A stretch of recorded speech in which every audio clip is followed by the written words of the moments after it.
don't need no wine and dine. I want something high class. Like spending my nights at home, romancing the podcast. Take a deeper dive into these movies that are trash. Meet what's in a bookstore, and then we'll smash. Roll call. Todd.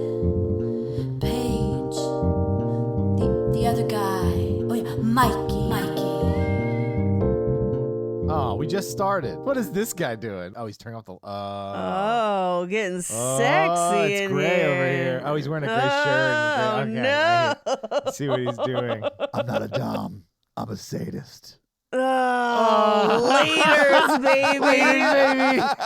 Sorry, Paige. Thank you for tuning into Romancing the Pod. You had us at hello. I'm Paige Wesley. I'm Mikey Randolph. And I'm Todd Schlosser. And this week, Paige made us watch 50 Shades Darker. Or as the trilogy I lovingly refer to as, I Need a Therapist. Okay, they cut a character out of the movie. In the book, there is a therapist. And God, for him? Did he go to therapy? Yes, yeah, he's actively in therapy, and then she sees the therapist a little bit too. I have some overall thoughts about the film. One, I do like that they made his burn scars more visible. Yes. It's so different than the first movie. And honestly, it made it really easy to see when she drew lipstick around his chest. Can we talk about that? Yes, Mikey, that is like our job. I mean, it's in the movie, so eventually, yes, we will talk about it. Christian Grey has like this playbook of like doing terrible things, but he's like, I've never let you touch my arm before. So if he gets caught doing something terrible, he's like, you can touch my arm now. I know. And then she immediately forgets the terrible thing he's done. He's like, oh, I'm going to buy your company so I can be real predatory and horrible to you and your boss, and then you're going to get mad at me. But I'm also going to move that lipstick line a little bit in, and you're going to forgive me. Right? Well, I mean, I can't say anything about the boss except it was like an Old West showdown of like, there's only room for one toxic man in her life in this town. I mean, I will say this movie treads, and the book too, I guess, sure, treads a real strange line of like, okay, we heard what you said about the last one, so they're going to actively communicate. She's going to have more agency. Is he still going to be a creepy stalker? Of course. Yes, he is. The thing is that she communicates. He'll do something like real dumb, like say one sentence or like be like, you can touch my chest. And then she'll be like, I forgive you immediately. of everything. If you weren't a handsome billionaire, I would never talk to you again. I was mad at you, but then your helicopter crashed, and now I feel better about it. Can we Oh my talk about God. the fact that in my headcanon, he faked a helicopter crash to get her to say yes? Yeah, absolutely. Both him and the other girl have nothing wrong with them that were in a goddamn plane crash. And listen, I get that there could be different levels of severity, but they were like going into the ground. Like none of that actually happened. And yeah, because like the minute he gets reported as found, he walks off the elevator. There's no way he didn't fake that. So he didn't fake that because it's going to be a plot point in the third one. Oh, of course it is. Oh, God. But I will say from listening to a lot of episodes of Black Box Down, I think they could have survived that crash. But most people don't survive helicopter crashes. It's like the most deadly crash. I also think this movie is really interesting because it's like, if you liked the first one, but wish that it was also kind of a crime drama, this movie is for you. I do love that this movie literally had to make a worse male character so that you're like, I guess Christian's not that bad. No, he's still straight up bad. No, I know. Yes, but also that worst character is also in the book Of course. and the next book because Well, I mean, they set him up at the end of this movie. Because they needed conflict. This movie is so boring. I Yes. know. I literally had such a hard time, Mikey, not looking at my phone the whole time. I want to say that her friend, Jose, Jose. the fact that they still let him hang out with them drives me nuts. Wait, why is he bad too? No, he's in love with her. He's in love with her and tried to force her to kiss him at the beginning of the first movie. Yeah. Which, in retrospect, is the least worst thing a male has done to her in Honestly, this trilogy. he's the best man in this series, and he's terrible, Paige. I'm going to argue that Christian's brother is still the best man in this series. Yes, because he's dumb, hot, and rich. every woman's dream. Come on. But no, when they get engaged and it cuts to Jose, it would be me at their engagement party. I'd be like, oh my God. Well, because he doesn't like Christian, but also doesn't know about what's going on behind the scenes and why he really probably shouldn't like Christian. Yeah. But as far as everyone knows, he's just the asshole that tried to force her to kiss him while she was drunk, and he still shows up to shit and is still weirdly in love with her and takes pictures of her all the time. So, like, the fact that they still are like, we're going to invite you to everything, I'm like, what is happening? Do you think Etta James or E.B. whatever, whoever wrote this, like, had time to think up another character page? She No. was so busy writing stupid, boring shit into a book. Well, and that's what's kind of, I mean, don't get me wrong. These books purely exist to travel the reader from sex scene to sex scene, Yeah. which is basically what this movie does too. But there are characters and plot points left out of these movies that I was Really? like, that was kind of interesting. Why'd they leave that out? Yeah. The therapist in particular, I had kind of forgotten because it doesn't come into movie 1 at all. Yeah. And after seeing this movie, I think you can understand why we don't rewatch it all the time. And so Because it's terrible. I had forgotten that they cut the therapist out completely. I can only imagine as a therapist sitting down, have this dude tell his side of the story, and then I would just be like, we've got a lot to unpack. But one, stop talking to women. until we do some work. Christian Grey's dialogue towards everybody in this movie is if, like I said, Mikey, I want you to respond to this line of dialogue, but pretend to be the biggest douche in the world. And then that is what Christian would say. Like, everything he said is like douche on 11. He is the worst. I fucking hate him. So, and this is why I bring up the therapist. Unless I was smoking crack while reading that book, and I don't think I was, there is a section, and I don't remember if it's this one or the next book. I thought it was this one, where because he's seeing a therapist, which he does of his own volition, she doesn't have to force him to go. He actively is like, I clearly need help. I'm going to go see a therapist. And then she at various points has to report to the therapist when he does things like keeps a file on her or tracks her cell phone. Right. And so she's like, the therapist is like his accountability person on that. His therapist is his accountability buddy? Yeah. And I was like, that one detail makes me slightly less concerned for her well-being at all times. I don't know. As a therapist, that seems odd. It's an overstep for sure. I do sort of feel like that's like Mikey and Mai's relationship sometimes, because he'll text me and be like, yo, I just did this crazy thing. And I'm like, good for you, buddy.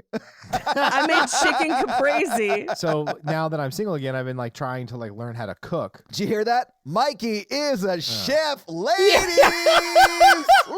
Ladies, he can cook in his 2 pans because he didn't get new cookware at Home Goods. I did get new cookware. I'm using it. I'm trying to Mikey use has it. a fully stocked kitchen, ladies! Ladies. But when I tell you that posting cooking pics on Instagram is like the biggest thirst trap of all time. Unless you're Blaine Yes, rocking that Michael. kind of bod, yeah, that's the best thirst trap you and I could hope for. That dude cannot cook. Look at him, Paige. He doesn't need to.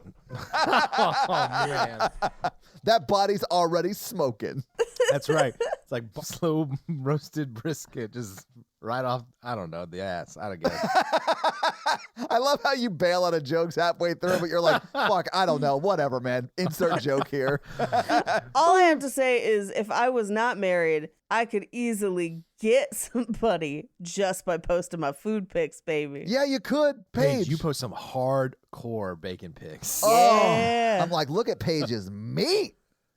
Yep. Not even. It's like sometimes she's post that buttery bread. Oh, yeah. Yeah. It was a babka week. I've got quiche in the other room for Ooh. after this. So anyway, I've already outlined my body where I want to be touched and not touched, and that way I can sacrifice different parts for when I really fuck up. Just Like- laying out tomatoes and a strip of pesto, and it's like you can lick all the way around. And then you could do something awful like, oh, I cheated on you, but you know what? You can touch my thigh now. Oh, I forgive you. The reason her name is Anastasia is because she immediately forgets every terrible thing he does to her. Like she was a Russian princess or whatever. Yeah. Yeah. I wrote that joke. I can You tell, wrote that Mikey. joke based on the idea that the woman that they found with amnesia, claiming to be Anastasia, is Anastasia. Not a con artist. Yeah, not a con artist and not the extra set of bones that they found in the basement of the castle. I see. We're not gonna yes and this joke. I'm not going to yes and the idea that Romanov survived. No. I love that Paige didn't yes and. She said, no, actually. Yeah. As is my job on this show. That is true. And maybe we should get back to our job on the show and get into the actual movie. Because it's God. 2 hours of nothing. Yeah. Do we have to talk about every scene of nothing, or just the highlights? Did we want to talk about the first time I saw this movie? Oh, shit. We forgot first thoughts. Paige, hit us with your first thoughts. We'll all have to do it, though. Hit us with your No, first I thoughts. did Yeah, it. yeah. I did it right there. Okay, so I saw the first one in theaters with a bunch of my coworkers, super drunk. Like you're supposed to. Yes, dick neck. Dick, neck. So then when the second one came out, I called my sister and I was like, yo, are we seeing the second one? Because dick neck. And she was just like, absolutely. So she flew down here Oh, wow. to go see it. And what she did not know is that one of our friends that went the first time also flew down to come see it. And so all three of us went to go see it again, love this. reprising our tradition of the dick neck. But this time we were stone cold sober. Oh, that's a mistake. It was just the way it worked out. Because the first movie, they made it like a whole event. And so the theater had booze. And Yeah. then this time we just went to a movie. And because we were all stone cold sober, about 90% of the way through this movie, my friend just turns to me and goes, how many posters of the Chronicles of Riddick does he have? And that's what I So remember about many. this film. But listen, every douche I knew at that age in my life, like 25 to 27, loved the Chronicles of Riddick, loved Vin Diesel, and was super into UFC. I mean, the UFC posters are way more douchey than the Chronicles of Riddick one, which is a super dorky movie. Yeah, In agreed. fun facts, I found out why those posters are there. Oh, Paige, I've never loved you more. Not on purpose. I stumbled upon it and I was just like, Todd sent a screenshot of the poster, and I thought it was them outside. So then I found it in their room, and I was like, "Oh my god!" And I took a picture, and I was like, "Oh, it's the same scene. I'm an idiot." yeah. I love when Mikey knows he's being dumb, but it's always after the fact, and it always makes it so much fun. I'm just going to do very high level first thoughts because I really want to get into it. But this is the first time I saw the movie. I hated it. It's a terrible movie. Glad I watched it. Very much looking forward to talking about it. I am glad that he clarified that he wasn't a dominant, that he was a sadist in this movie, unlike the first movie where I was saying that the whole first episode. I think that's because of the backlash from the first film. Oh, was it good? Is that the book? He does clarify it in the book, but if you saw the first movie and you didn't know about the rest of the books because you hadn't read them, That was me, yeah. yeah, then that first movie you're just like, hold the fucking phone. He's not at all kinky. He just likes to beat up women. Like, he has a problem. yeah, he admits that in this movie, which I sort of liked, although it's 2 hours, and I did not want to sit through it for that one scene. This movie should not be 2 hours long. No, it should not. No, it's just not. He admits it, but he doesn't change anything. So No! he's like, it's like those people who are like, I'm a huge asshole, and then they go on to be an asshole, and you're like, I hate that you have an insight to know this, but you still do this. Christian Grey has if you can't handle me at my worst, you don't deserve me at my Yeah. best mentality, and I hate him for it. If you can't handle me at my whips, you don't deserve me at my private jet that I might crash. Yeah. Actually, if you own a private jet and fly it yourself, you're more likely to die in that jet than almost anything else. I learned Yeah, that that's after true. a guy at my work died that way. Oh my God. Just let your trauma go. I don't have time for this. I'm not paying you $120 an hour, Mikey. You can't make me. Just like Christian Grey won't spare the $120 an hour out of his gajillions of dollars salary. But let's get in this movie, Paige, because we've got some things to talk about. Let's do it. This movie opens 0 credits, 0 title cards, nothing to prepare you for the fact that you are coming into a child abuse flashback. Straight out the gate. You're like, is this a horror movie trailer? Oh no, this is just the beginning of 50 Shades Darker. It checks out. It comes to find out he's pretty much like the Dexter of women. His origin story is almost identical to Dexter's. Yeah. To the point where I was like sitting here, I was like, I thought they found him in a pool of blood. And I was like, oh no, that's Dexter. Oh no. But what we do see at the end of this flashback is clearly a man assaulting and abusing him, and he has a lit cigarette. Yeah. So we are going to put pieces together. Now we got an origin story on the scars that didn't exist the last movie. They did. They were just not prominent. You could not see them in the first movie. You were too focused on dick neck, Mikey. No, I was not. Yeah. I was like, those are not scars. This one, they're like overly scarred. So I'm like, okay, they went the other way with it. I saw them in the last one, but only because I knew what they were, because I had read the books. Which I think this movie does a bunch of things where it's like, we're just going to do this. And it's like, because you've read the books, right? That's why you're here. And I'm like, no, people are here to see the dick neck. They didn't all read the book. So like that assumption is not a fair assumption. So yeah, when you throw in dick neck around like that, you can't expect people to read. Huh. And that dick neck is a thick neck. Yes. Yeah, it is. Mikey is like blushing right now. I love it. We're waiting for the giggles. There's plenty of giggling coming up. I mean, there's so much toxicity. I think there's more toxicity in this one than the first one. So I was like, Oh, there is. it's hard to giggle. Because, okay, the first movie ends with her like basically getting beat on by him and then breaking up with him and saying, you're never going to touch me. To be fair, the first movie ends with her saying, show me how bad it can get. Him being like, okay, yes, and then her being like, I was not ready for it to be that bad. And now we are breaking up. Yeah. Which makes it a complicated situation. But it's okay. He's going to give her a box and then she's going to be like, you know what? Let's just do it again. Let's do it again. I hate this movie so much, guys. The way he gets her back is like the laziest way to get someone back I've ever seen. Especially if you're like a billionaire. We'll get to it. I have never dated or met or talked to a woman who is as easily convinced about anything as Anna is about everything, which is like some crazy thing will happen and then Christian will be like, but we could just do it. And she's like, oh, Christian, okay. Mikey, keep looking. You'll find her.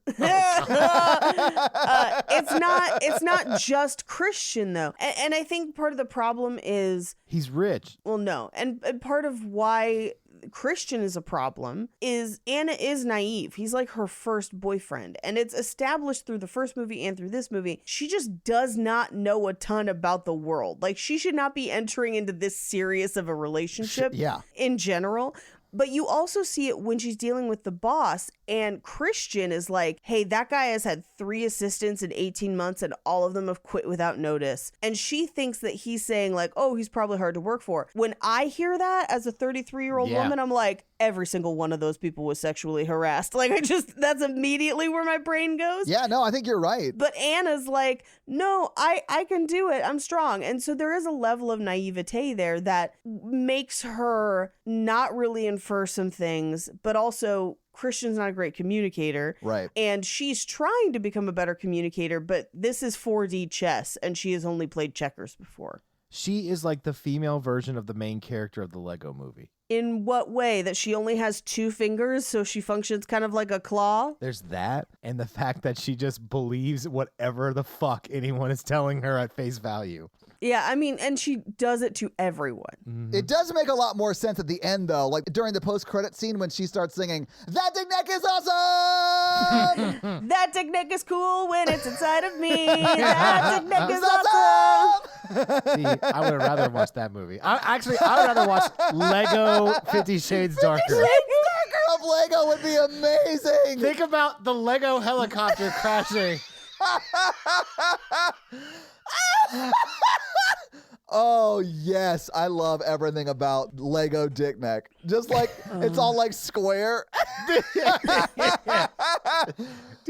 Someone needs to make a stop motion 50 Shades trilogy with Legos. Oh, I have to Google this now to see if it exists. I'm sure somebody did. Why? Why would they do that? There's no way that exists yet. There is a Lego Kama Sutra, so What? Uh-oh, Mikey, what'd you find? I need to share my screen. How do I do it? Click on the share screen at the bottom, and then when it comes up, there's a bottom in the bottom left-hand corner, click share sound. All right, hold on. It's like walking a monkey through a math problem. I'm sorry. You guys are allowed to now touch my throat. Oh my God, that was amazing. I'm going to have to cut that out of the episode, but I'll do something with that. That's Post it in the group or something. Yeah, okay. I'll post it in the Facebook group. So if you want to listen to us watching 50 Shades of Bricks, go to the Facebook group. I'll try and post it to like Instagram or something if it'll let me. Good Lord. Okay, so we literally have made it past the flashback in the beginning. We've been recording almost 30 minutes. Christian's having a bad dream. He wakes up from it. We cut over to Anna's house, present day, where he sent her a bunch of white roses to basically celebrate her new job, which is still stalkerish. It's so dumb. But I mean, it's white roses, not red roses. It's more appropriate, at least for like friendship. Actually, what are white roses? Purity, I guess, right? Yeah, I think it is purity. I don't know. Also, they're the biggest fucking roses I've ever seen. They take up a third of her kitchen. They do. Yeah. And man, when she walks to the trash can and like steps on it to open the lid, I was like, they're not going to fit in there. They're bigger than the trash can, Todd. I was like, Anna, you have to know that they won't fit in there. Anna suffers from not having object permanence. Yeah. But I thought in my mind, I was like, oh, she just realized it's too big for that trash can and she put them on the counter. And I thought she was going to go get a bigger trash can because that to me would have been funny. But no, she just kept them. That was like her, maybe I should keep these. Maybe I have a little flame left for Christian or whatever. But I wanted it to be like, this won't fit in there. Get like a big trash can, throw them away, and then move on. That'd have been great. But this movie's not good, so it didn't do that. Yeah. So she gets on the bus, goes to her new job. Remember that she has to take her bus because he sold her car. Yeah, he revoked car privileges when she stopped fucking him because he's a gross person. No, he sold her old car and rewatched the first movie. Okay, Todd. full disclosure, I remember almost nothing from the first movie because I And hated you know it what? so much. It does not impact the enjoyment of this I film didn't at all. feel lost and didn't enjoy this movie at all. I have a confession. Uh-oh. I rewatched the first one before I watched the second Mikey! one. I'm so glad you're here, Mikey. Mikey doing research for the first time. I drank so much bourbon last night. I'm like texting Paige, and I thought you about the second movie, and I was like, oh, it's midnight, and I'm kind of drunk. Did you watch it alone, or did you find someone to watch it with, Mikey? Because you talked about that last week. Oh, I found some people to watch it with. It was super fun. Nice. That's how you got to do it, man. And listen, next time you're inviting friends, consider me. I'm a friend. I would have watched it with you. Third one we'll watch together. All right. I keep forgetting we need to hang out. I love how Mikey's response to me being like, hey, let's be friends again. He's like, oh, I keep forgetting we're friends. We're hanging out tonight. Yeah, because someone else invited both of us to the same thing. Scene 3. Yeah. So as she's on the bus to work, on the sidewalk, we see a disheveled brunette watching her on the bus. Yes. So we cut to her office where she greets her new boss, and he seems pretty chill for a boss. He does, yeah. Yeah. I mean, honestly, until he goes full on creep, he seems like a decent dude. There is a thing that impacts that. Okay. That they do not really disclose in this movie that will factor in heavily to book 3/movie 3. Tell us immediately. I get the impression that he's like the villain of book 3 or movie 3. He becomes like the villain of the series, essentially. Oh, no shit. Okay. Yeah. Does him and Kim Basinger team up against them? No, Kim Basinger's kind of gone from this point on. Thank God, because the award for creepiest plot points of all time go to Kim Yeah. Basinger and Christian Grey. Oh my God. Can we talk about that when we get to her character? Because I have a lot of thoughts about that. Yeah, absolutely. Like, why isn't she wearing a dress at a formal affair? They only had her for one day and did not have time to redress her, so she's wearing the same clothes in every scene. She's like, I'll do your piece of shit movie, but I'm going to wear whatever I wore that day on set. She got out of her limo and walked straight into that scene. Well, you know, child molester's not exactly the role that she was like gleaming to play when she came to Hollywood. I don't understand why she even agreed to, like, that's Kim fucking Basinger, man. Money. money is probably why she agreed to it. Yeah, absolutely. But also it's like there is a part of me that does appreciate the inclusion of that character and acknowledging that, like, hey, men get abused too, and it fucks them up also. I'm not against that. That's a good point, Paige. I'm just saying, as Kim Basinger, why would you agree to be that Oh, character? I have no idea. Yeah. So her boss seems cool. Then we see her come home after work to a dark apartment because she watches a video message from her 40-year-old roommate, Kate, who is on vacation with Christian's brother. Yeah. And we cut to the next day where she's headed to work again. She's on the bus again, and she sees Christian jogging on the route that her bus takes. I didn't even realize that was Christian. I thought it was just some random guy and it was making her think of Christian. Oh, that's what I thought too. It doesn't really matter because it serves no purpose other than, oh, I think I might miss Christian. Yeah. Sort of thing, you know? And as we get to her job, we go through kind of like the next day. Her boss goes to hand her something to do right at the end of the day, right as she's on her way out, and says that she looks nice, and she reveals that she's going to a photography exhibit. We can only assume it's the one friend she has that's not Christian or Christian's siblings or in-laws. And so... Or her roommate. Well, her roommate is marrying Christian's brother, so she ends up an in-law anyway. So, yeah. Yes, true. But also, like, that brother seems a lot better, well-adjusted. Oh, yeah. Like, if you could marry anyone in the Gray family, it would not be... It would be... It would be Marcia Gay Harden. We know. She's great. She's amazing. I got a little Mia crush. I'm not going to lie. I have thoughts about Mia's inclusion in these films because she is a much bigger character in the book. And every 50 Shades movie, Rita Ora gets a solid 10 minutes. Like, every time. I would also give her a solid 10 minutes. Oh, you're going to do it twice, Mikey? 100%. Mikey is single. Rita! I do have a note here that just says, this boss is hotter than I remember. I know he's evil, but like, okay. Yes, he is not a bad looking dude. Even I was like, all right, go Yes. for it. Yeah. I have to let the dog in because it's raining. Hold on. Okay. It's like really coming down. Is it? Yeah. Oh, yeah. I guess it is raining. My soundproof room, when I'm in here, I cannot hear anything outside of it. It's great. Okay, Christian. My walls are gray, too. Yeah. I've scattered Legos all over the floor. I love how his red room of pain is like bigger than my whole fucking house. Yeah, Yeah. it's over 1,000 square feet of pain, Mikey. Yeah, like on Zillow, the pain by the foot is just like through the roof. Pain per square foot. PPSQ. Okay, I'm sorry. Please continue. Anyway, so we cut to her friend's photography show, and they're all photos of her, which is fucking terrifying. Yeah. And he's like, I know I didn't ask you to do this, but you would have said no. And I was like, that's precisely why you shouldn't have done it. Like, what? If your entire exhibition was going to be her face, you absolutely should have asked her. Wait, I must have missed that. So, like, all of those photos were, like, photos she didn't want taken? No, every single photo was of her. She did not know that that's what the exhibition was going to be. But some of them were like really close. Like it looked like she had she gave permission. They were all staged. Yeah, she knew she was going to be a part of it, not all of it. She didn't know that that her photos were being shown. So she knew that she had taken those photos throughout her friendship with him. Right. Did not realize he was showing those photos that night or that he was showing them in galleries at all. Okay. Which is kind of not great. It's terrible. Yeah, like that's awful. Yeah. But then he was like, here's a chocolate. And she's like, oh, okay, thanks.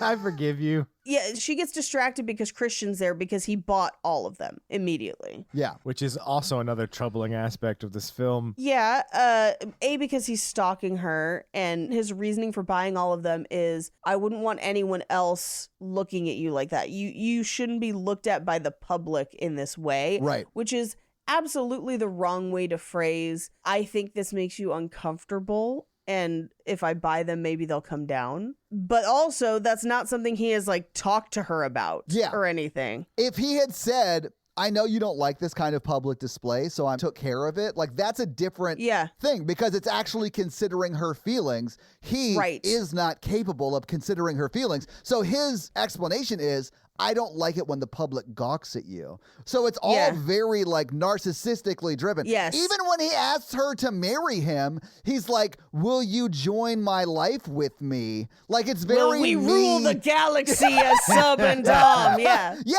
I mean, he doesn't say, I want to share our lives together, any of that stuff. It's very like narcissistically driven. Yeah, it's I want to spend the rest of my life with you. Yeah. Will you share my life? Me, life with me. Like, I hate him so much. Well, you see, these are fiction movies, and in the world of 50 Shades, the whole gender of males are toxic and without any insight at all. And like that's the whole world they live in. I didn't realize it took place in the 1950s. Would have been shot cooler. Yeah, would've. Anyway, so she's uncomfortable, clearly, but he buys all the photos and he basically browbeats her into going to dinner. Now, something to note about him, because it's kind of like the first time we really see him in this movie, he now has like a 5 o'clock shadow. Yes, he's got a little stubble. Yeah. I will talk about that in fun facts. Oh, I thought it was like a plot point. I mean, she does mention that she likes it. It's prickly. She does because they wanted to point it out. Essentially what happened is, I like when my face causes pain. in the first movie, there were a lot of complaints about him as a character and how he was portraying that character. Okay. So there are a number of things that they do in this movie to try and project what they felt was lacking in the first movie. And this is one of them. Sort of like fan service, like, okay, we hear you. Not even so much fan service as even people who weren't fans had complaints. So we'll talk about it in fun facts because it's this like a bunch of things are all connected to it where it's like they do these 12 things to try and accomplish this one thing. And this is one of them. Okay. So she goes to dinner with him and he starts out by ordering for her. And I hate nothing more than that. Do not ever order for me at a restaurant. Yeah. What if you told what your order is? That's different. That's still me ordering. Yeah. Let me give you an example of like what I think is appropriate. Like this, not appropriate at all. But Natalie is very anxious around new people. And sometimes she's just not like, I don't want to order. I'm very anxious right now. Can I go sit down? And she'll like tell me her order. Sometimes I'll make her text it to me just because I want to make sure I get it right. And then I'll order for her, you know, because she's anxious. She still got to choose what she was eating, though. That's the important part. Absolutely. Yeah. Now, I will order apps without consent. Well, yeah, but that's because you're going to eat all of them unless they want some, right? Like, yeah. I mean, I'm the same way. I'm like, hey, let's get some queso. Yeah. You know, and we'll get queso or whatever it is, you know? And I don't pose it as a question. I'm like, hey, we're getting queso. Hey, listen. We're going to get queso. You're welcome to have as much as you want, but I'm eating some queso. But like asterisk on that, like not all of it. Like even split is the minimum amount of queso that I'm getting. Now, Jake has learned very well.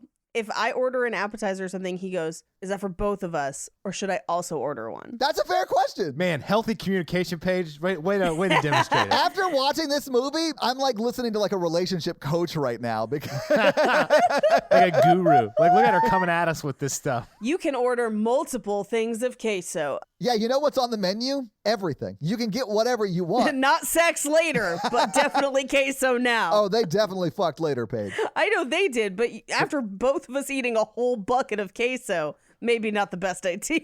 Oh, no, it's not. It doesn't mean it doesn't happen, but it's not a good idea. It just means it's loud and fragrant. That's how I prefer my sex. Oh. Anyway, he tries to order for her, and that would have maybe flown in the first movie. But in this movie, she's just like, actually, fuck your steak. I'll have a quinoa salad. And I was like, bitch, take the steak. That steak would have been amazing, but fine. It would have been really funny. Like, if that was Paige, she'd have been like, I'm going to eat that steak, but because I want to eat it. You just happen to guess right. Fuck you. I would have chosen steak. Make it rare, please. Thank you. Yeah. Side of that garlic butter, though. Like, I'm going to add the side of that garlic butter just in case. What are your three most expensive dishes? I'll have all of those and a quinoa salad. Fuck you, Christian. Well, then he'd be like, I own the restaurant. Oh, yeah. He'd have gotten on his phone and been like, oh, I just bought the restaurant. From your phone? All right, Bruce Wayne. I just bought the restaurant from my phone, and we no longer serve quinoa salad. You dumb bitch. That is 100% what he would have done in the first movie. Verbatim his lines from this scene. Oh, my God. I hate him so much. Christian Grey is proof that we need to tax rich people more.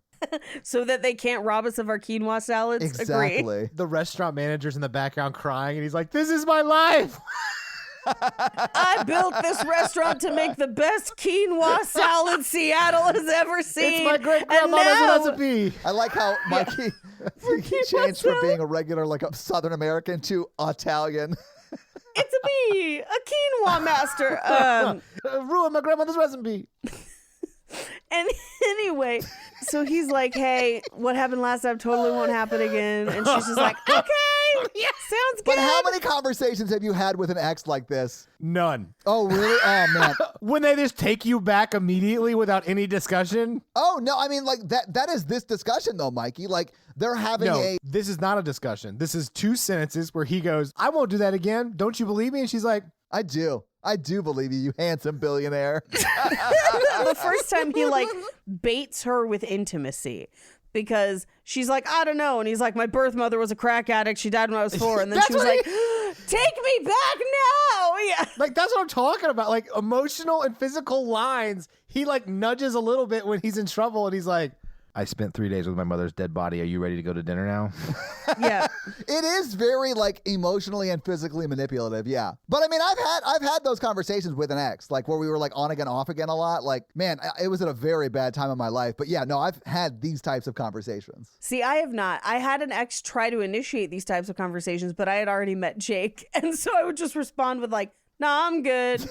But okay, can I tell you the most alarming line in this scene is that they agree. They're like, okay, no rules, no punishments, no secrets, no contracts. And she's like, so a vanilla relationship? And he's like, you mean one where we only do what you're comfortable with? Yes. And I was like, that should be all relationships.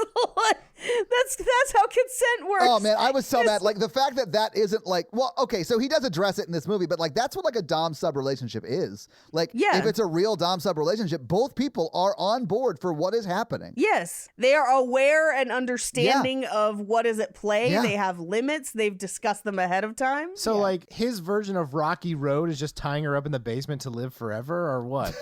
First off, I love that Rocky Road is your version of BDSM for ice cream. Because listen, it does get rocky sometimes. I'm on board for it. I like that analogy. But yeah, he's terrible. So I don't typically like chocolate ice cream at all. I find it pretty disgusting. And the only way I will eat it is Rocky Road. What the fuck are you saying? Really? You don't like chocolate ice cream? No, it's gross. Wow. I actually don't love ice cream, but like chocolate is like my go-to when I never get just like chocolate or vanilla. Like I'm not an idiot. Like I'll get like a Ben and Jerry's like fish food or peanut butter world or something like that. Yeah, I mean, just like plain chocolate ice cream, I can't hang. Yeah, I feel the same way about vanilla. Vanilla's like boring to me. Unless like it's on Like a brownie. yeah, like a brownie or like if we're, in the mood for the season, like some pumpkin pie or something like that. Or like if you were scooping it onto somebody's body and licking it off, which is a scene that got cut from this film for time constraints. I would and or have done that. You could get a yeast infection that way. Well, you got to be careful where you put it. Yeah. Yeah.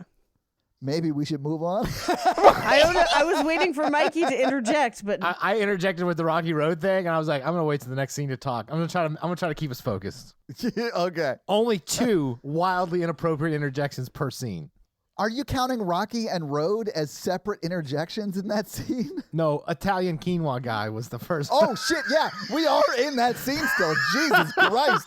We've been recording 53 minutes and we're 6 minutes into the movie. it's a me, consent. So anyway, they go back to her apartment and he hands her a present and kisses her goodnight. Yeah. And this is where she says, this is spiky. This is prickly. I like it. It's his beard. Yeah. But he says that he'll call her tomorrow, and she goes inside and texts her goodnight from the car, which is a departure from previous when he would have just like pushed his way into making the night longer. He does respect her boundaries here. Oh, sort of, yeah. Yeah, he's doing the absolute minimum, and we're supposed to celebrate it like it's amazing. Exactly. Like, I feel like he is clearing every low bar. Yeah. God, I just wish standards were like this. Honestly, Mikey, like it has never been a better time to be just a barely decent man in America. Like, You're telling me, son. I have been able to date way outside my attraction bracket because I'm just like a nice guy who cares about people's feelings. Like, there are so many shitty dudes. All you have to do is like actually care about their day. Think about how tough it was for me finding a good dude with shoulders like that. Oh, I don't know how you did it, but I mean, let's be honest. I knew how you did it. Yeah, you've seen those baking photos. Well, and you still look 25. Like, Yeah. You're a gorgeous person too, Paige. You don't look like Mikey and me do. I look 30.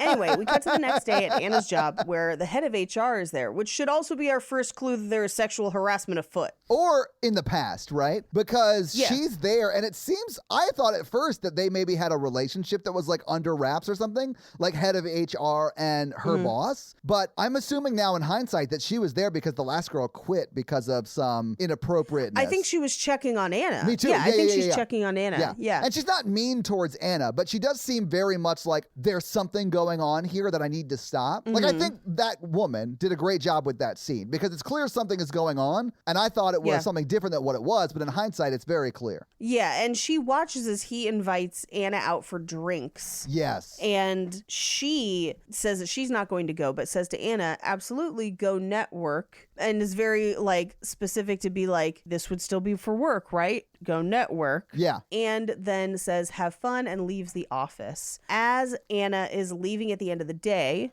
to go to the bar to grab drinks, a girl stops her on the street, and it's a very kind of disheveled, gaunt woman with dark brown hair who just says, Anastasia, and she turns and says, I'm sorry, do I know you? And then the girl says, it's okay, I'm nobody. Yeah. And walks away. So for about an hour and a half of this movie, I thought she was being haunted by a ghost. I'm not even joking. Because there's a scene later where she's just in their room and then gone. Yeah. This is where it veers heavily into crime drama, but Ghost would be way more interesting. Oh, I'm into it. Yeah. Yeah. Would y'all fuck a ghost? Yes. Does it count as cheating? Yes. Maybe? You'd have to prove it. There was ectoplasm everywhere, Paige.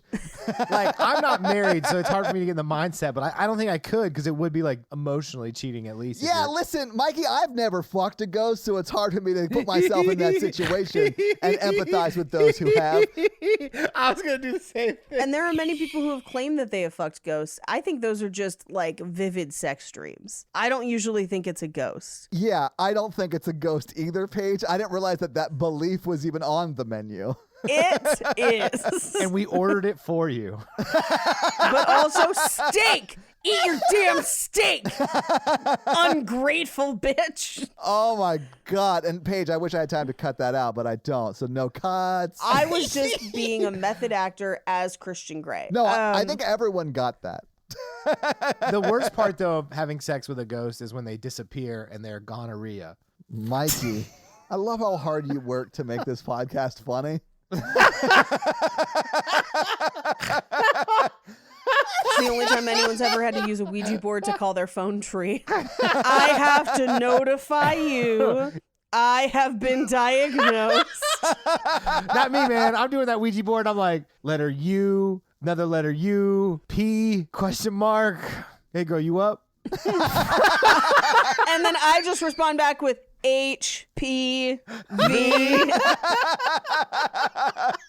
All you got to do before you have sex with the ghost is burn sage, and then your ghost is clean. Happy Halloween.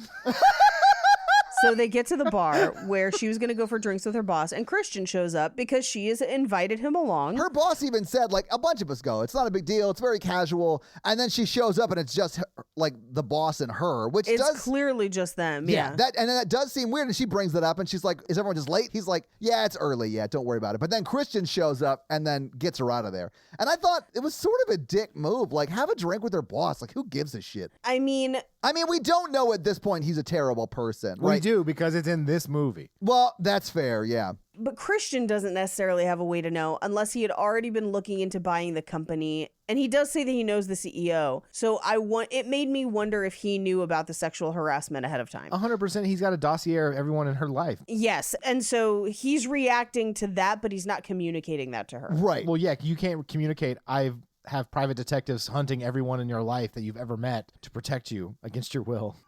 And also to make sure that you eat steak. Yeah. So They leave, and she's kind of like, hey, why didn't you just have a drink with my boss, asshole? And he's just my boss. And he's kind of like, yeah, but he wants what's mine, and it's pretty clear, but doesn't communicate to her that he knows there's a reason she should be worried. Also, he wants what's mine is a super gross way to say that. It is a gross way to say it. If he knows, which we don't know if he knows, but if he knows that he has done things inappropriate with his secretaries or assistants in the past, he should tell her that anyway.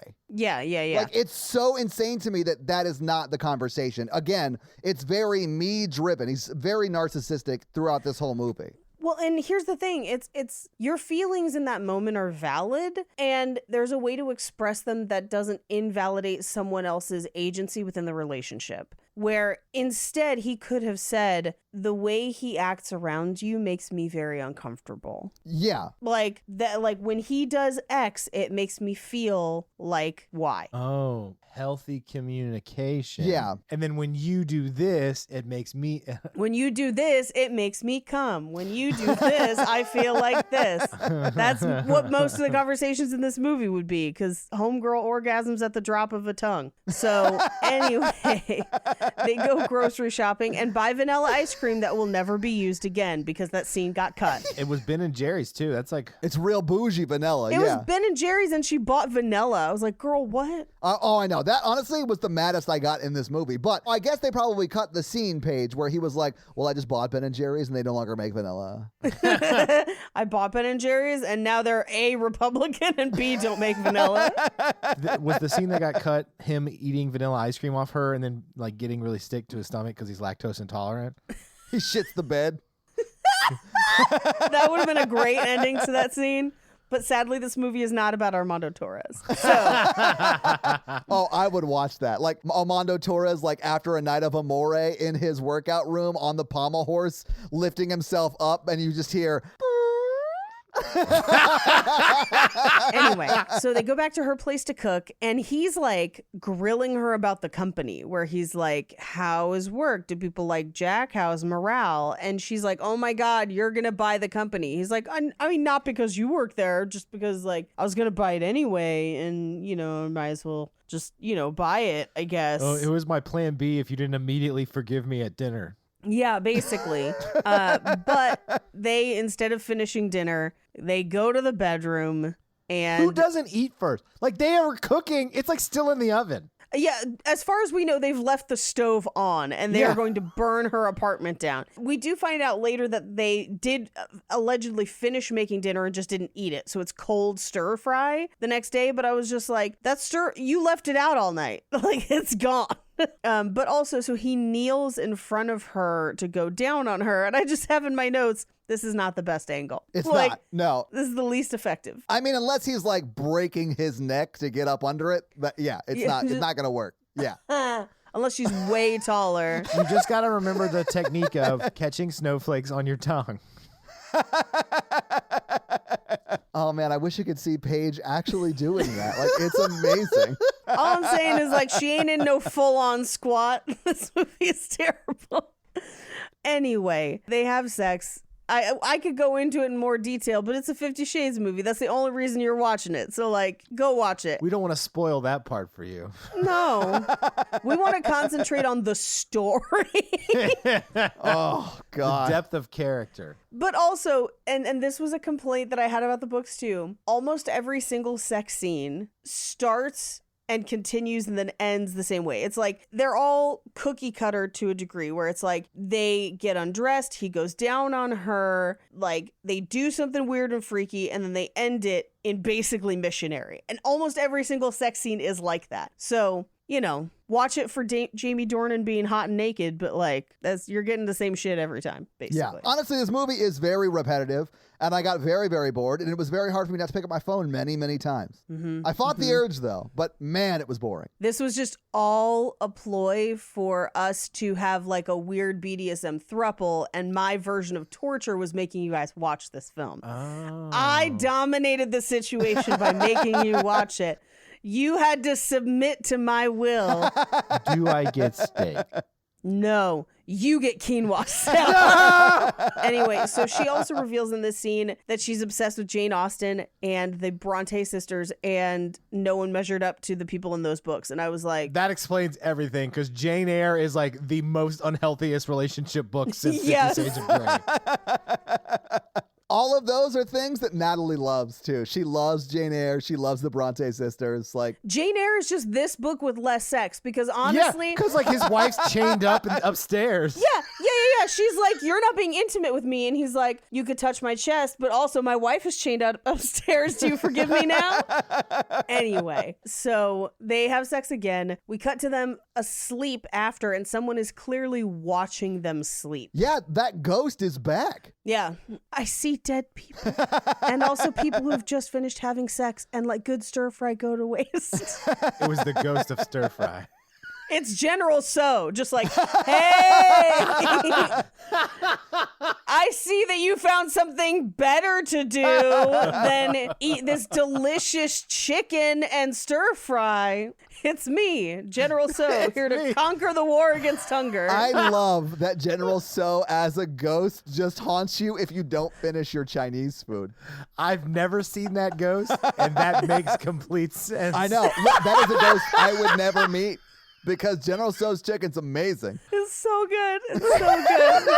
If they had a crab rangoon ghost, you might catch me in the street seeing that ghost. The crab rangoon ghost is just like the ghost version of that crab with a steak knife in its claw. Come at me, bro! I hear that you left over some sweet and sour sauce and you didn't finish your crab rangoons. There was 15 of you in the box. I had General So to contend with. That's my point. They always give you way too many. And yet, I've never met that crab rangoon ghost either. Oh, man.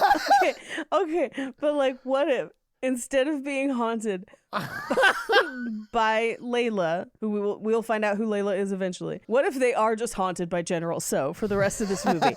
No other changes, just mythical General So. I love it. He's like, where are those balls going? Oh.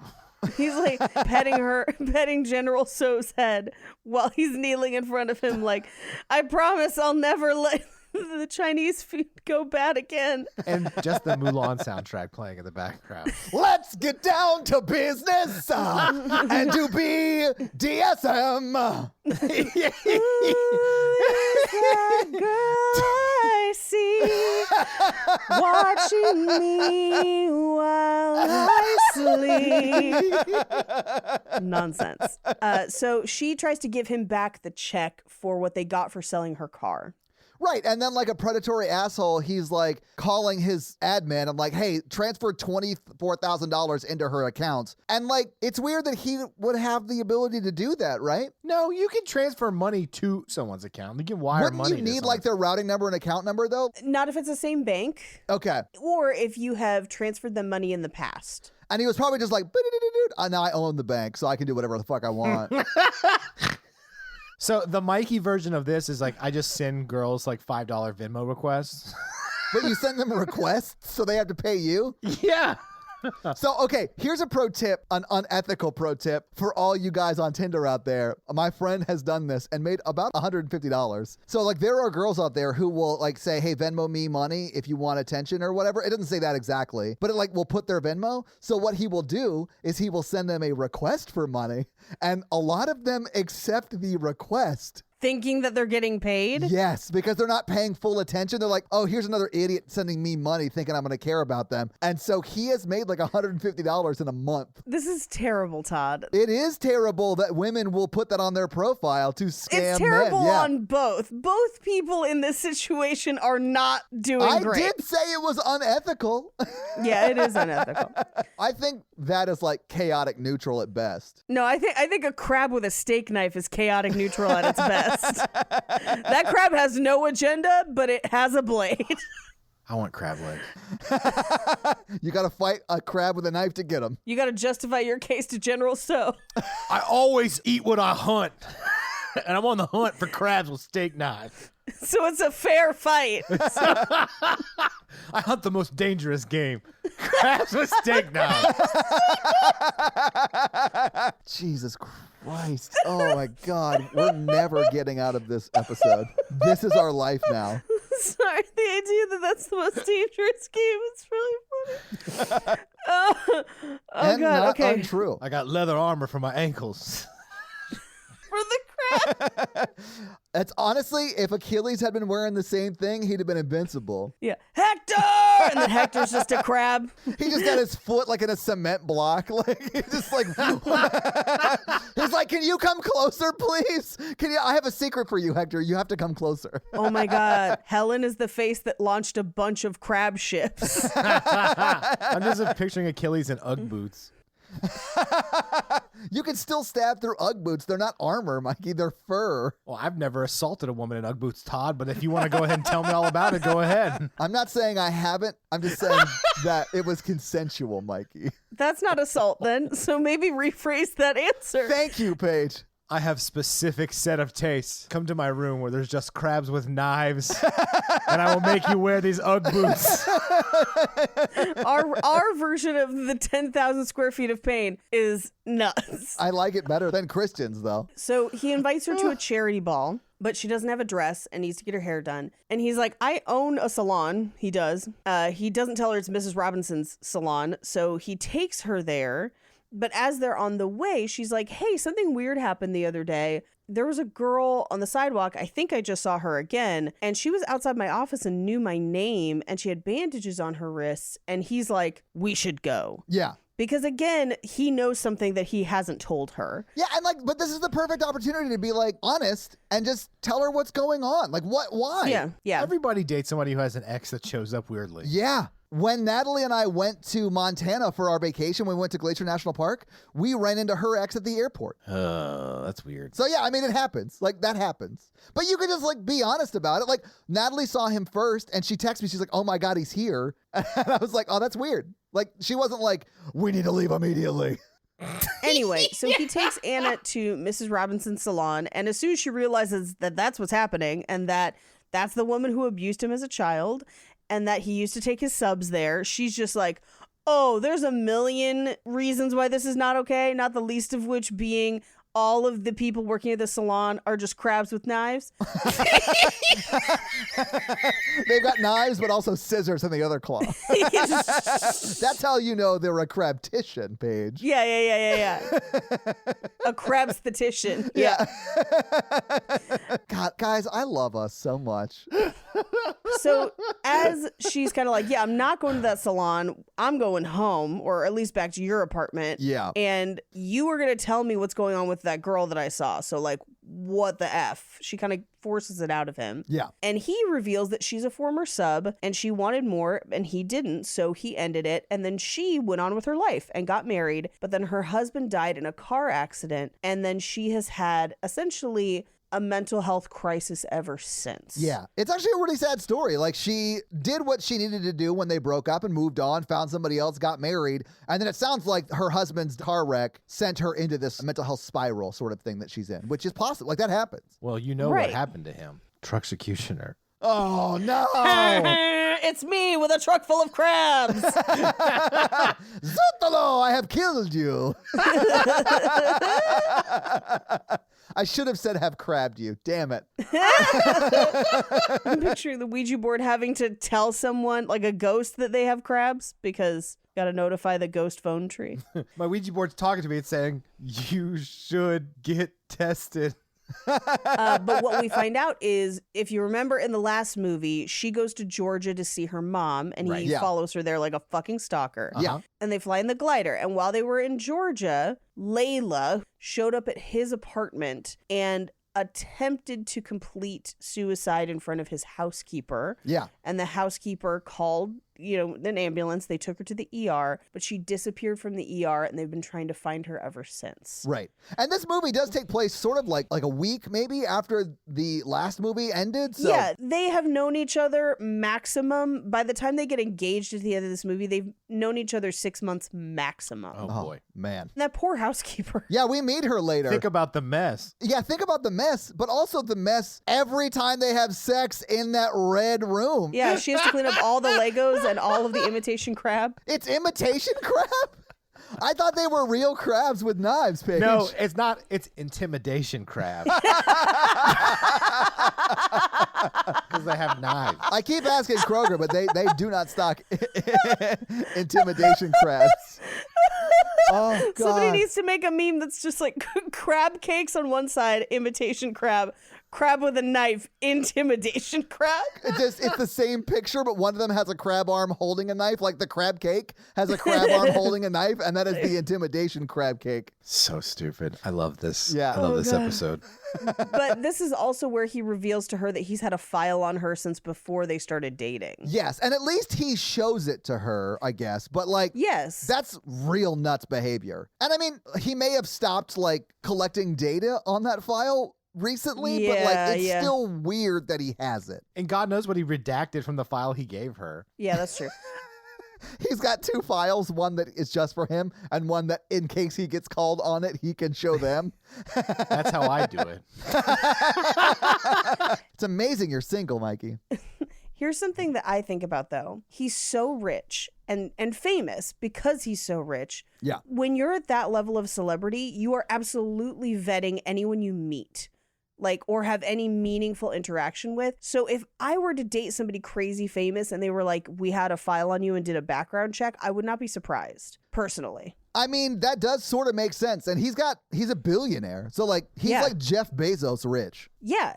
And I am absolutely sure that anyone that Jeff Bezos dates, they're doing background checks on. So yes, it's creepy, but I also think when you think about the reality of what it would be like to date someone that rich and famous, I think it's pretty in line with what would happen. That's fair. So she doesn't like it. She's like, this is ownership, not a relationship. And I'm like, no, bitch, it's risk management, but whatever. And he is like, well, let's go to the bedroom because he's about to use intimacy to diffuse the situation again. And she's like, sex won't fix this. And he's like, if you want a roadmap, let me, if you want a roadmap, let's draw one. And this is where he gets shirtless and allows her to draw with lipstick on him to basically denote his boundaries. Yes. Which seems like a pretty bonkers way of doing that, but okay.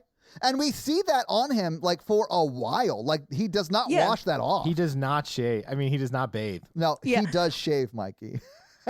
Everything. Well, and in the book, it makes a little more sense because they didn't really focus on this as much in the first movie or even in this movie. But in the book, she can't touch his chest. That's like a hard limit for him. No, they touch on that.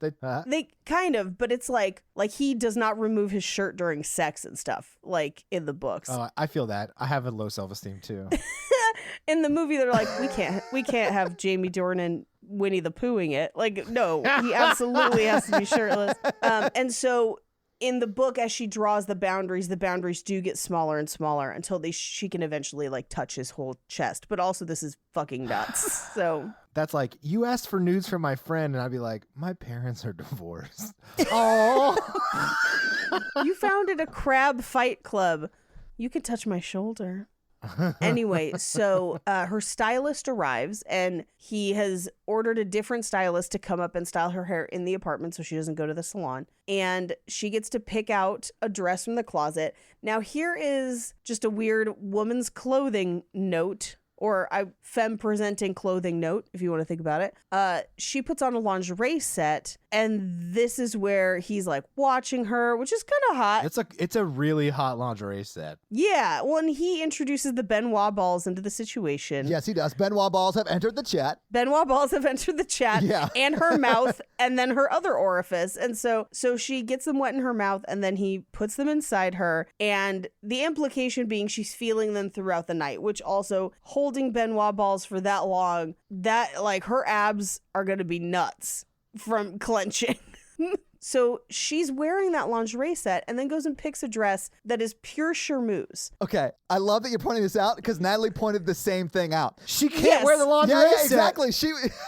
Paige, that was just her walking around lingerie set. Yeah, that was just her walking around lingerie set. They did this whole lingerie thing, and then she's like, oh shit, I gotta change. Yep. Yeah, because we find out later she's not wearing a bra at all because the back of her dress is open and then she has underwear on underneath. But part of the reason that she couldn't wear any of those lingerie sets is because charmeuse use shows everything.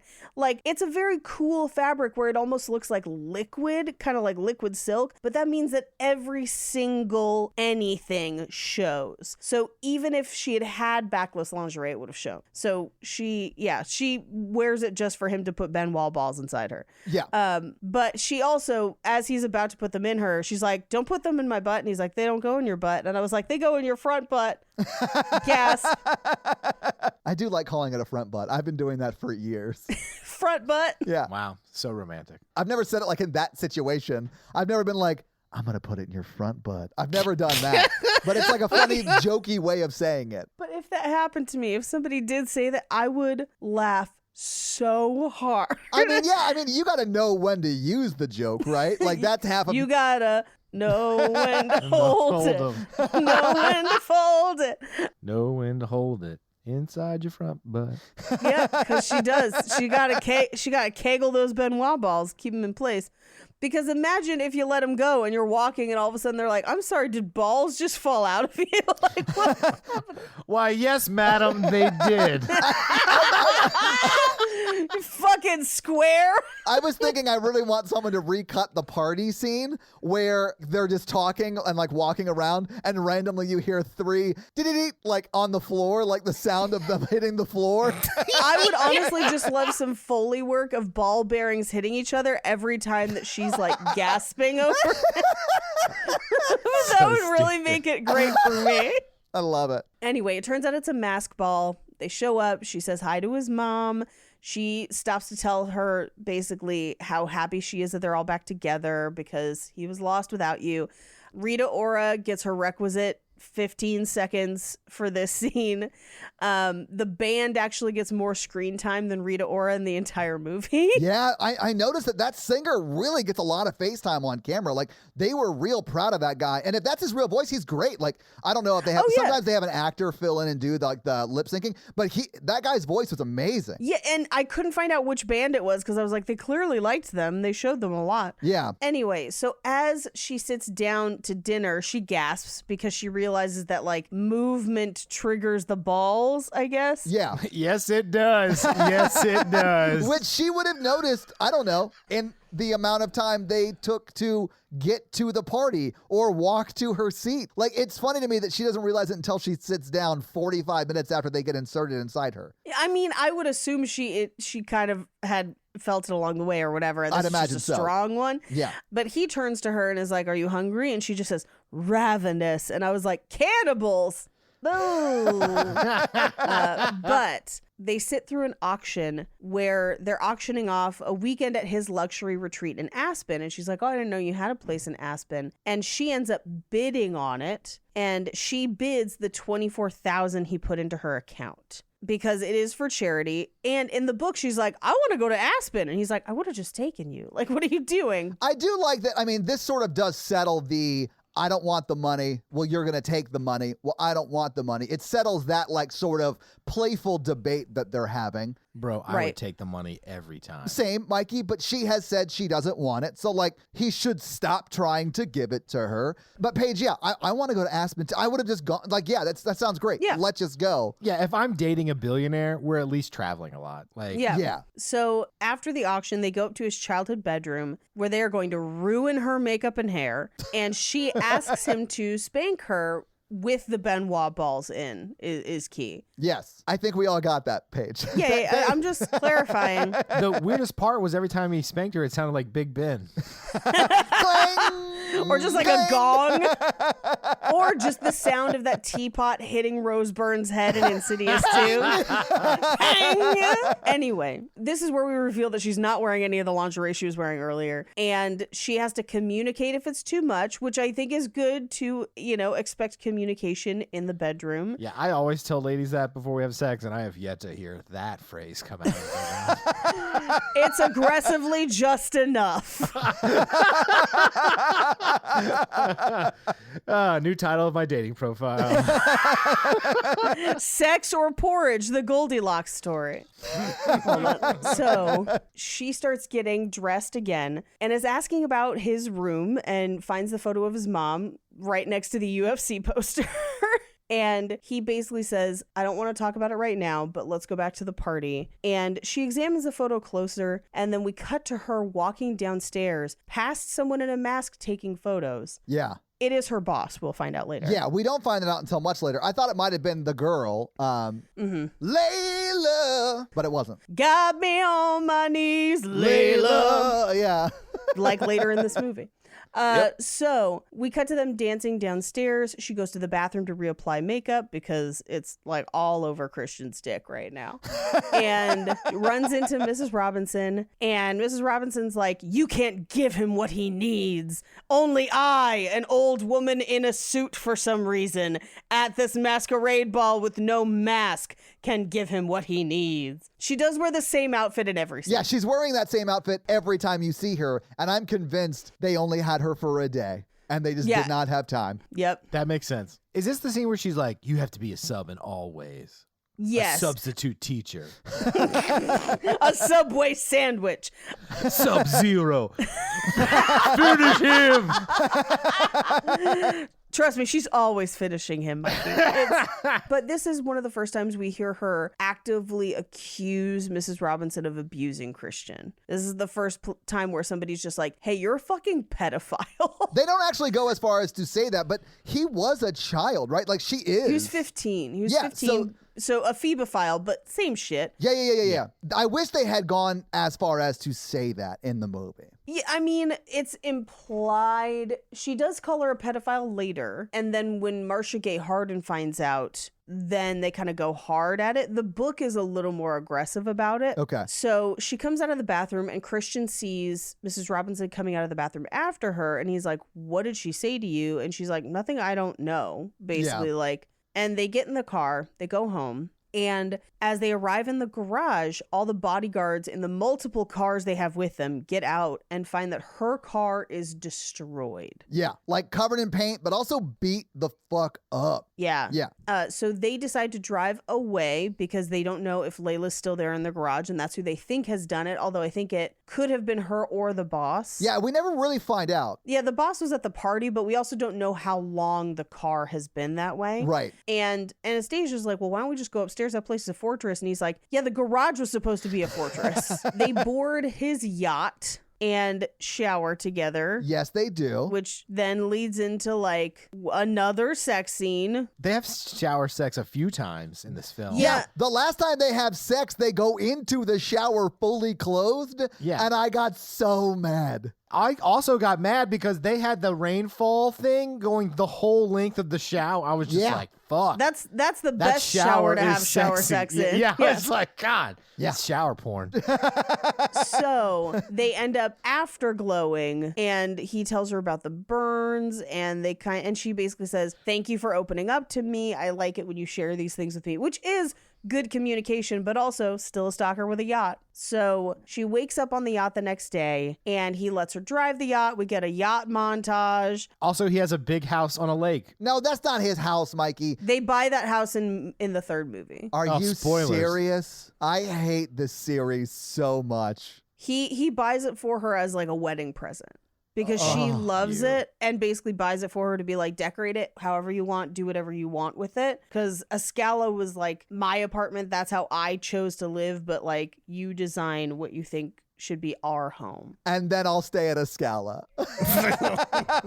So we cut back to Anna's office. She's now back in Seattle, and her boss, while previously seemed pretty cool, now is a total douche and is just like, hey, previous calls or personal calls on your own time, not on company time. And she's like, hey, you missed your meeting this morning. And he's just like, fine, I'll deal with it. Did you book us in for New York? You have to come with me. Yeah. Now, granted, it is a business trip. There's a reason for her to go. I understand Christian's apprehension because at this point, because he's already tried to buy the company, he absolutely knows about the sexual harassment. Yeah, that would have come up during due diligence. Yeah. You would know what employees are at risk, where your company's at legal risk. So, like, you definitely would know all about that stuff. Yes. And so she is telling Christian, like, hey, I have to go to New York for a business trip.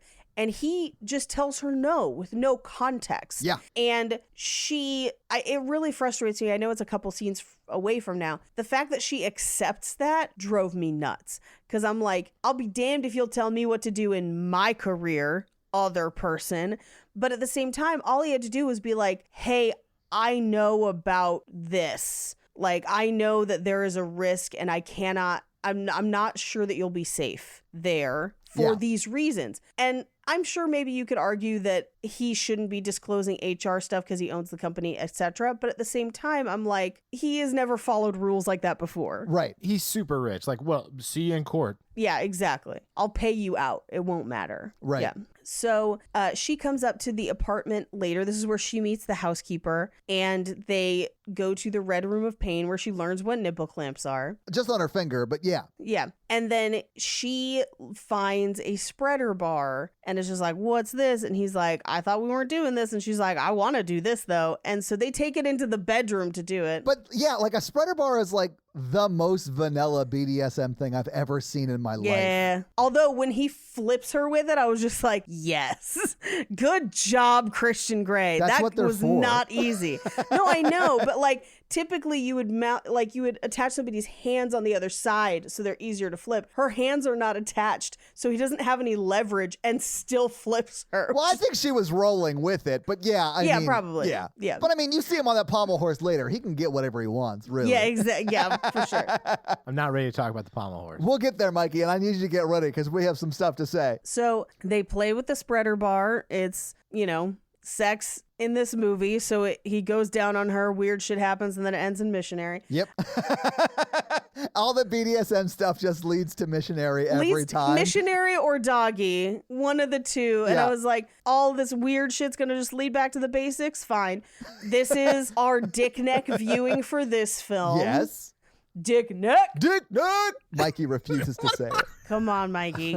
Dick neck. Yay! I love how he said it like he was bored. Like he's seen so much dick neck, he's over it at this point. I have one. It's boring. Maybe yours is boring. Mine's got a tattoo on it. On your dick neck. Yeah, sometimes it says welcome aboard. What does it say the rest of the time? Well.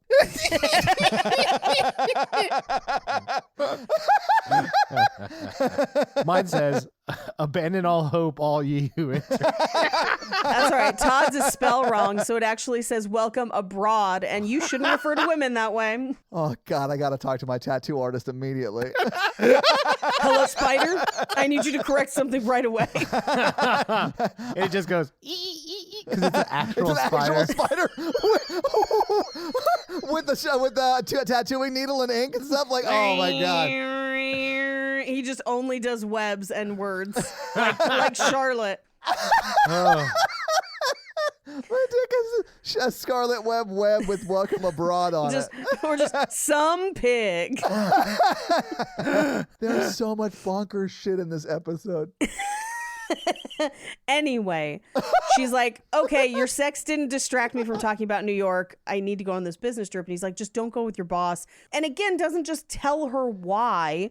But this is where he said 3 assistants in the last 18 months, which I think he thinks will translate to her as sexual harassment. Yeah. But it doesn't. She clearly does not understand. He needs to be more explicit, and he's not. Right. He just needs to be honest with her. So we cut to the next day at work, and it's the end of the day, and she's about to basically tell her boss, like, hey, I'm not going to New York with you. Right. And her boss first tries to browbeat her into, like, if you want to get ahead in this business, A, you should be going to New York, but B, you should be fucking me, and traps her in his office. Yeah. Oh, it's so terrible. It's very cringe. It is very upsetting. Yeah, it's horrible. And he is gross and right up on her. And then she kicks him in the balls and runs out right into Christian's arms, who is, I would imagine, picking her up from work. Yeah. I do love it when she goes out there. She sort of quickly tells him what happens. And he goes, oh, kill him. And she goes, no, I need you to stay with me, which I thought was fine. And he does. But then the bodyguard looks at him and he goes, He sends the bodyguard in. Yeah. The bodyguard looks at him and he goes, go. Yes.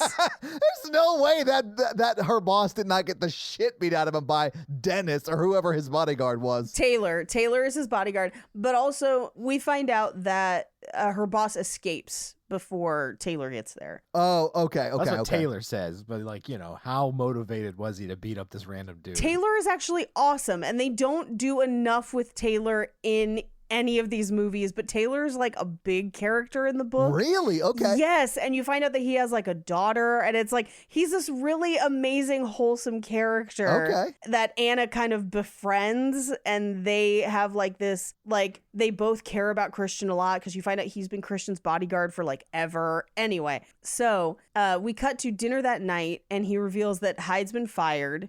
Even though his purchase of the company hasn't been finished yet, he knows the CEO, and so I'm sure he threatened to not purchase the company if they didn't fire him. But also, he tried to assault somebody in the office. That's getting you fired, no matter Yeah, what. absolutely. Yeah. But this is where Christian asks her to move in with him. And she says, can I think about it? But basically, yes. Yeah.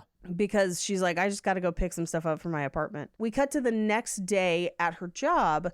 And because her boss is gone, the HR lady is back and is like, hey, can you temporarily fill in for him? So she goes to his meeting. She means just in this meeting, right? Right. Initially, she means just in this meeting. Yeah. But what we know, because we've been watching the movie, is that Anna had probably been doing a lot of her boss's job for a Yes. while. Yeah. Where she was reading all his manuscripts and things like that. So she actually speaks her mind in the meeting, and the CEO is impressed with her and basically has her become the acting fiction editor. Yeah. And so she kind of like ends up getting a better job because Jack is gone and because she's actually doing the work. But the thing that I kind of like about this is on her own merit. This is not something Christian bought for her. This is not something she gets because of Christian. This is her having agency in her career and doing something on her own. I do feel like it's a gray area because he is attempting to buy the company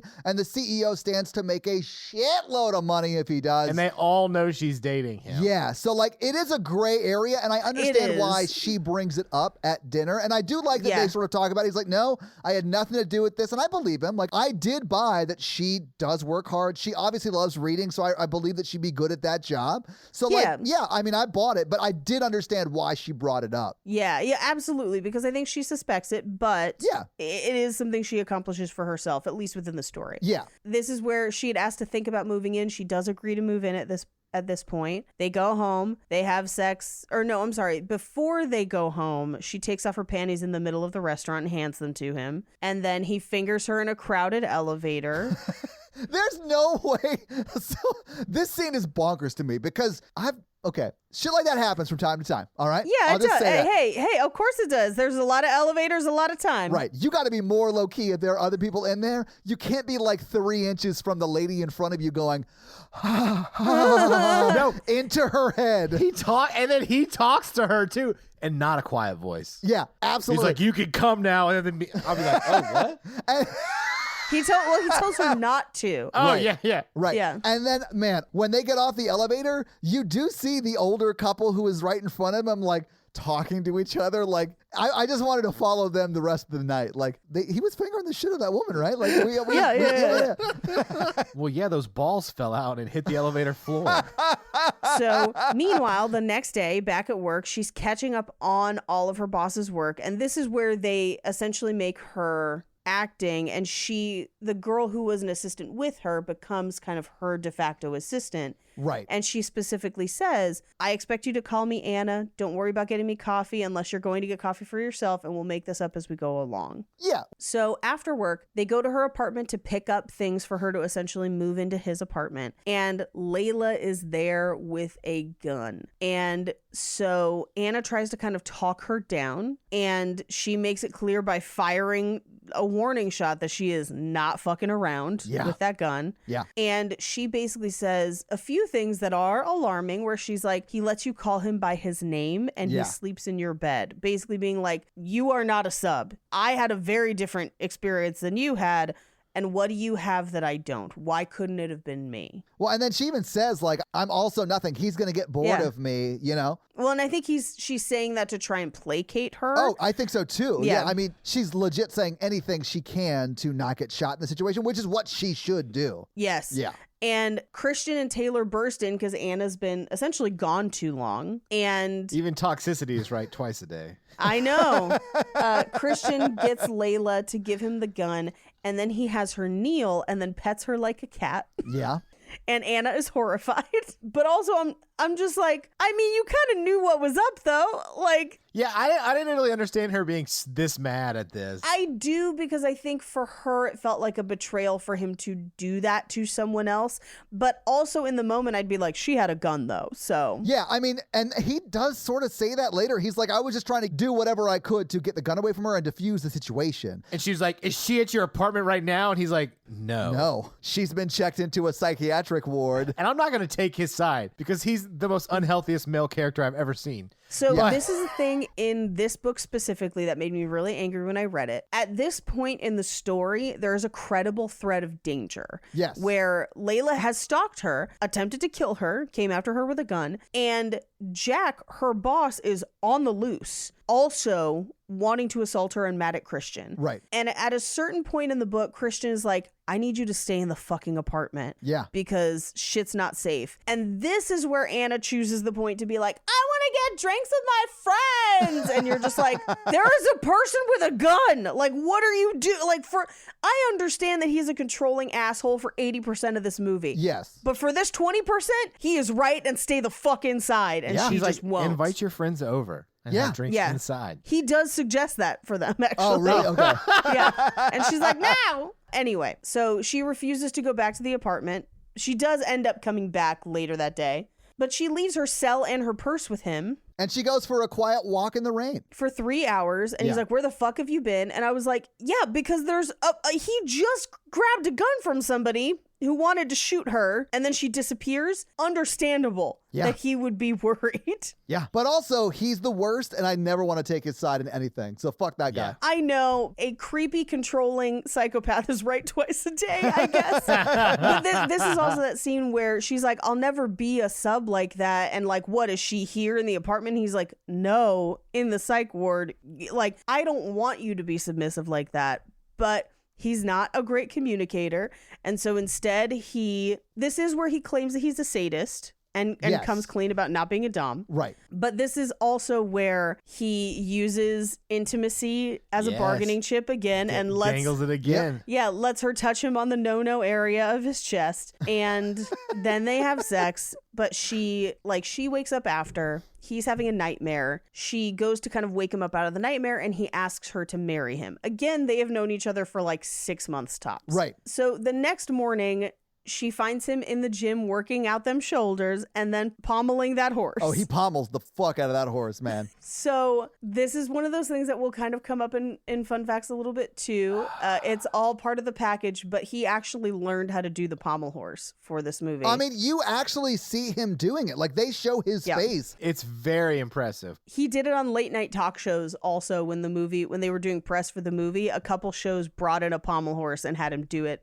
on like talk shows. Good for him. First Yeah. off, that's not easy to do, but fuck, like, that's insane that it's in this movie. When I think traditional masculinity and working out, pommel horse is the first thing I think of. I mean, honestly, I think pommel horse is hot as fuck because it's hard to do. Yeah. Oh, yeah. You got to be crazy strong to do it. Anyway, so he pommels that horse, and she's like, hey, do you remember that bad dream you had? And he's like, no, I don't remember anything except for that time I asked you to marry me, and I mean it. Answer me now. Give me an answer now. How about now? I mean, those are all things that he does, yes. My favorite is like, I don't expect an immediate yes, but how about now? Now? Do you want to answer me now? So we cut to Anna's at work. She's talking to Rita Ora on the phone about About Christian's birthday party, which she did not Yeah. know about because he doesn't really like to celebrate his birth or whatever, but that's fine. And Rita's like, what should I get him for his birthday? And she's like, should I get him a tie? Yeah. Which I thought was funny. And Given the significance of ties in the first film, yes. And then she's like, no, he's got enough ties. He's got a lot of ties. Also handcuffs and ropes. Have you heard of Benoit balls?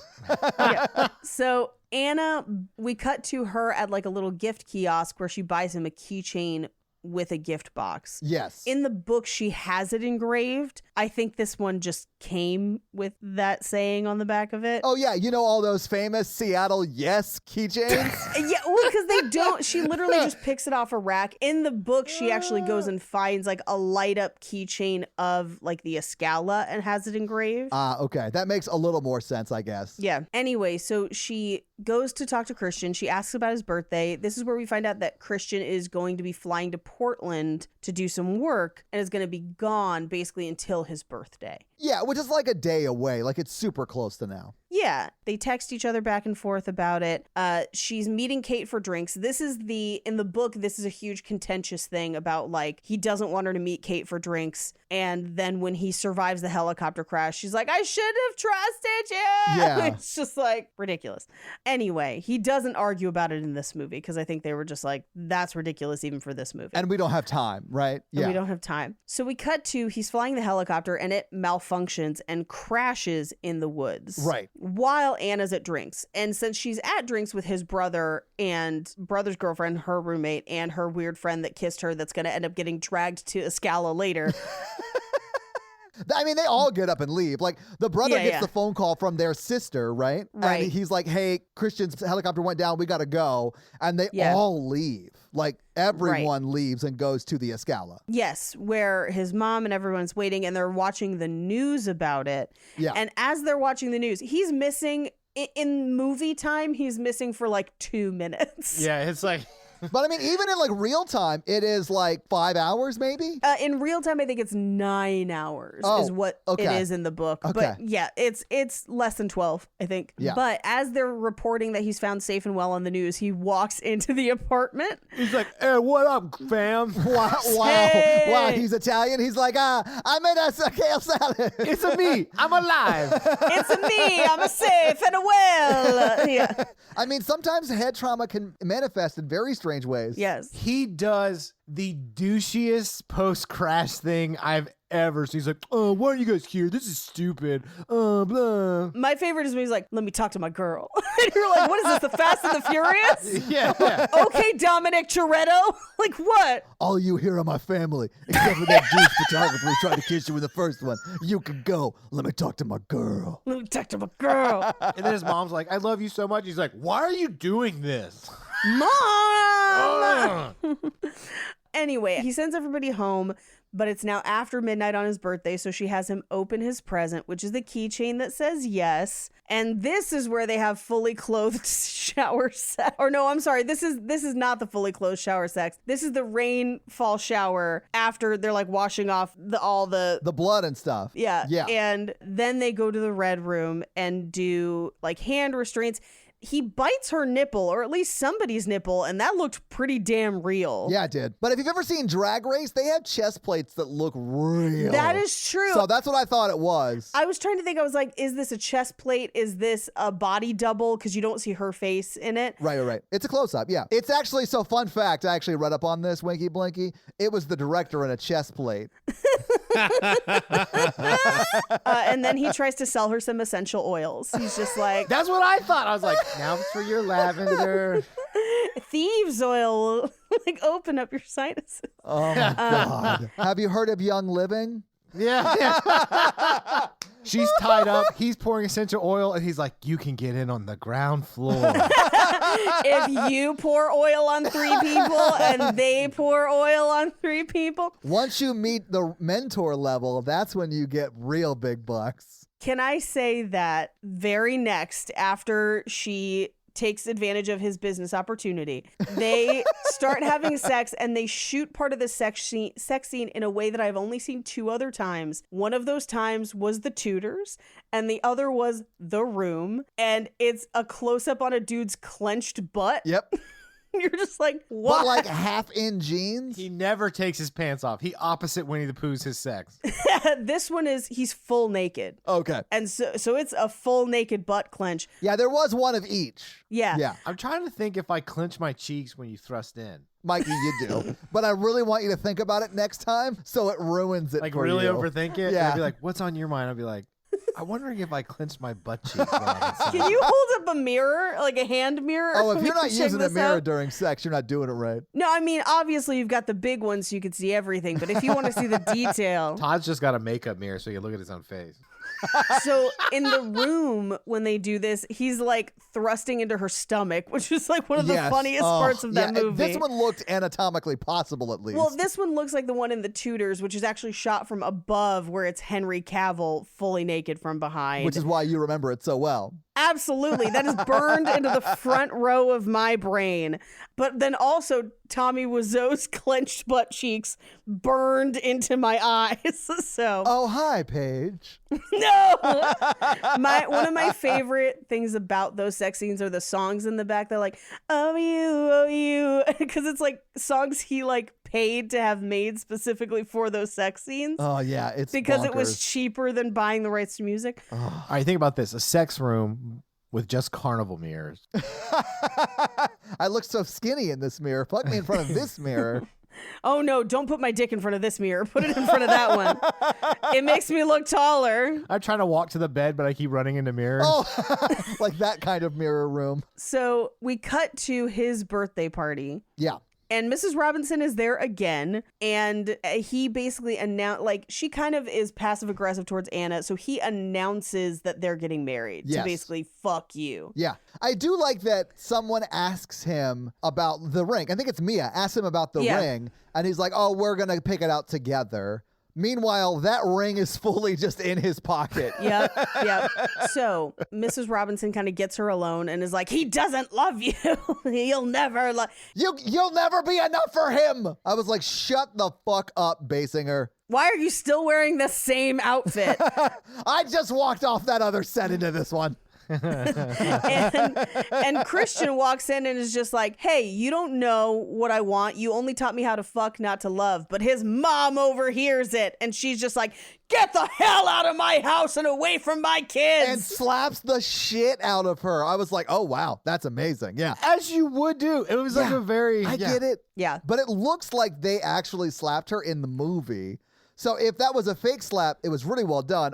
And if it was a real slap, well done, Kim. Like, that's not an easy thing to take like that. Yeah. So at this point, Marcia Gay Harden is like, hey, yo, I need to talk to my son about some family secrets that just came out that I'm learning about right now. Why Right. don't you go get some champagne over there, please? And so Anna goes up to his bedroom and looks at the photo of his birth mother. And Christian comes in after talking to his mom and is like, hey, I'm sorry about that. But all of this is taking place in front of one of the most giant posters for the Chronicles of Riddick Yeah. that I have ever seen. Every shot during this where it's just Christian, where they're giving him his one shot, they call this. Yeah. You see it right behind him. And you see like the whole poster. It's not like he's standing in front of it.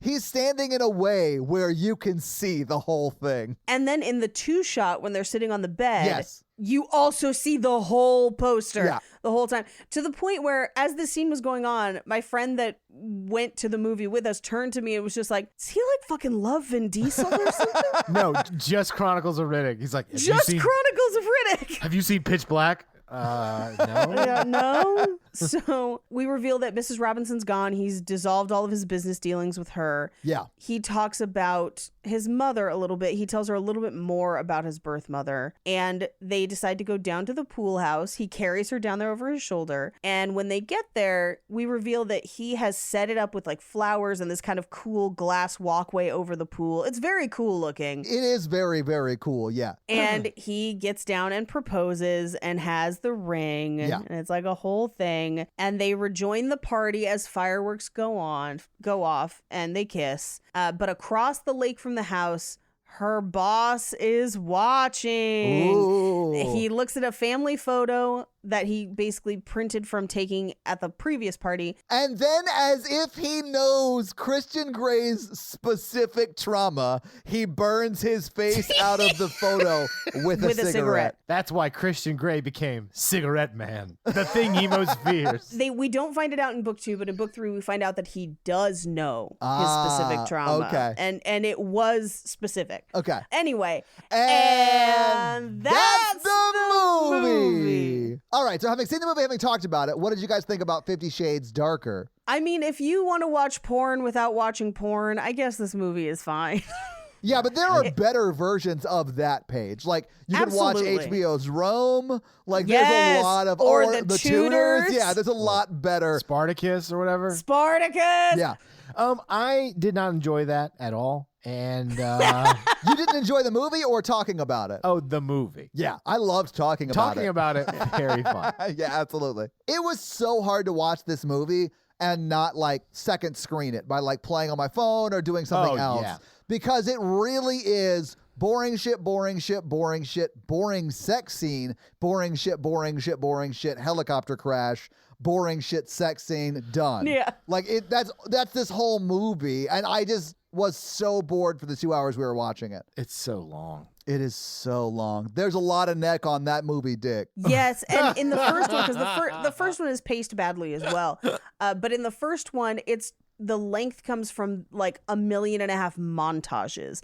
This movie doesn't have as many montages, but it has a lot of like obviously laying out plot points that the audience is smart enough to infer. Yeah, absolutely. But Paige, do you have any fun facts for us? I have so many fun facts. Well, hit us with your fun facts. 50 Shades, Fun facts. So, I'm sure that you were all wondering about this entire time. How much does a helicopter cost? Now, the average price for a new helicopter is $1.8 million. But if you're on a budget, you could buy used helicopters for a couple $100,000. But state-of-the-art bougie helicopters can get up to about $27 million. That's the like multi-passenger ones or whatever. Sure. Given what we've seen of Christian's helicopter, it's likely that his was a couple million. And to be honest, if you're someone like him that's flying around all the time, it actually probably breaks him even or saves him money, to be honest. Shit like that makes, like, I really do not understand how you could watch this movie and not be like, man, we got to tax the 1% more. Like, if this is the wild, stupid shit they're getting into, we've got to tax them more. I mean, some stuff like planes or helicopters, I understand, like where famous people will charter flights because it is easier for them to get through the airport, get on that flight, than try to deal with a public airport. Sure. I get that. Owning a helicopter and flying it is like, that's the same DIY sickness that I have, where I'm like, I really liked this bread. I need to learn how to make this bread. Like, you could just charter a helicopter. Yeah. Like, owning and flying your own, unless you really, really like flying, I guess, is a little overkill. Yeah. But my favorite is when I looked up how expensive helicopters were, the very next search thing was, why are helicopters so expensive? And I'm like, because it's a fucking helicopter. Like, what do you think? It's a box that floats. It's a car for the skies. Like, what? Anyway, so let's talk about Anna's salary. So even as an assistant, she is likely making at minimum about $50K to $80K, depending on how well that publishing company is doing. That's not that bad for an assistant. No, and in part, she's making that much because she is in Seattle. Okay. Now, if she were somewhere else in the country, maybe not as populous of a place, she would probably be making less. But Seattle, San Francisco, Los Angeles, Chicago, New York. Places the cost of living is higher, yeah. Boston, yeah, where the cost of living is higher, she's probably in that 50 to 80 range. Now, if she gets her boss's job permanently, she'd be earning six figures. Right. Well, and while she is doing the job, she's probably been bumped up to a much higher pay for that. Yeah, at least temporarily. Yeah. So she can absolutely afford half of the apartment she shares with Kate. Absolutely. That is reasonable. Yeah. That apartment is around $2,500. So between the two of them, Kate also has a job that we just don't see in this movie, but she does, at least in the book. So it is implied that they could afford it, but also Kate has family money. Oh, yeah. They can definitely afford their apartment. A live-in housekeeper in Seattle with an NDA for the sex stuff likely costs Christian about $5,000 to $10,000 a month or more. Oh, man. That is so bonkers. But to be honest, this is one of those things, again, where if you are that high profile, I completely understand that expenditure. Yeah, absolutely. You know, where it's like your house is busy. You don't necessarily have time for upkeep and all that, but you also need to make sure that whoever is in your house is keeping shit on the down low. Yeah. Because for people to not steal business secrets, but also because you're leaving butt plugs everywhere. So Yeah, you have a sex room that you're expecting someone to clean up. You better be paying that someone real good. Oh, yeah. She gets a salary and then she gets hush money. yeah, absolutely. Now, his penthouse was last on the market in 2018 for $11.5 million, but with real estate appreciation in Seattle, it's likely closer to 12 or 13 now. Oh, wow. Which for him is Not much. not a lot of money. He's a billionaire. Not much. Yeah. So while they were making this movie, there was a lot of security on set because this was a huge movie and a huge fandom. And so people had to go through multiple checkpoints to get to the set. But one woman lied and falsified her credentials saying she was a PA and snuck onto the set and actually started doing manual things like setting up craft services and getting people coffee and sodas until somebody started talking to her and realized that she was not a PA at all. She was a spy for a fan Twitter account, but she literally was willing to do PA work to get that information for that Twitter account. Okay. Yeah. Now, in regards to the dick neck that we have seen in both films, Jamie Dornan has publicly said that he was totally open to going full frontal nude in the film, and they have just chosen not to do it. Bullshit. Allegedly, and this is multiple sources, were like, we just shot it as if it could potentially include full frontal, which is why the neck is in both films. Yeah. But they didn't go full. I mean, those shots probably have full dick in them just because. And they've probably just edited it. Yeah, they just edited out the tip. Yeah. This is such a weird conversation to be having with three adults. Yeah, it's the opposite of just the tip. Yeah, it literally is. It's just the neck. I think we got shafted. The only thing I can think is that either A, they were worried about ratings because of how much sex is in the movie that full frontal would push it over the edge into like an NC-17. But also, I also believe that if this movie had been NC-17, more people would have seen it. And 100%. A lot of people already saw it.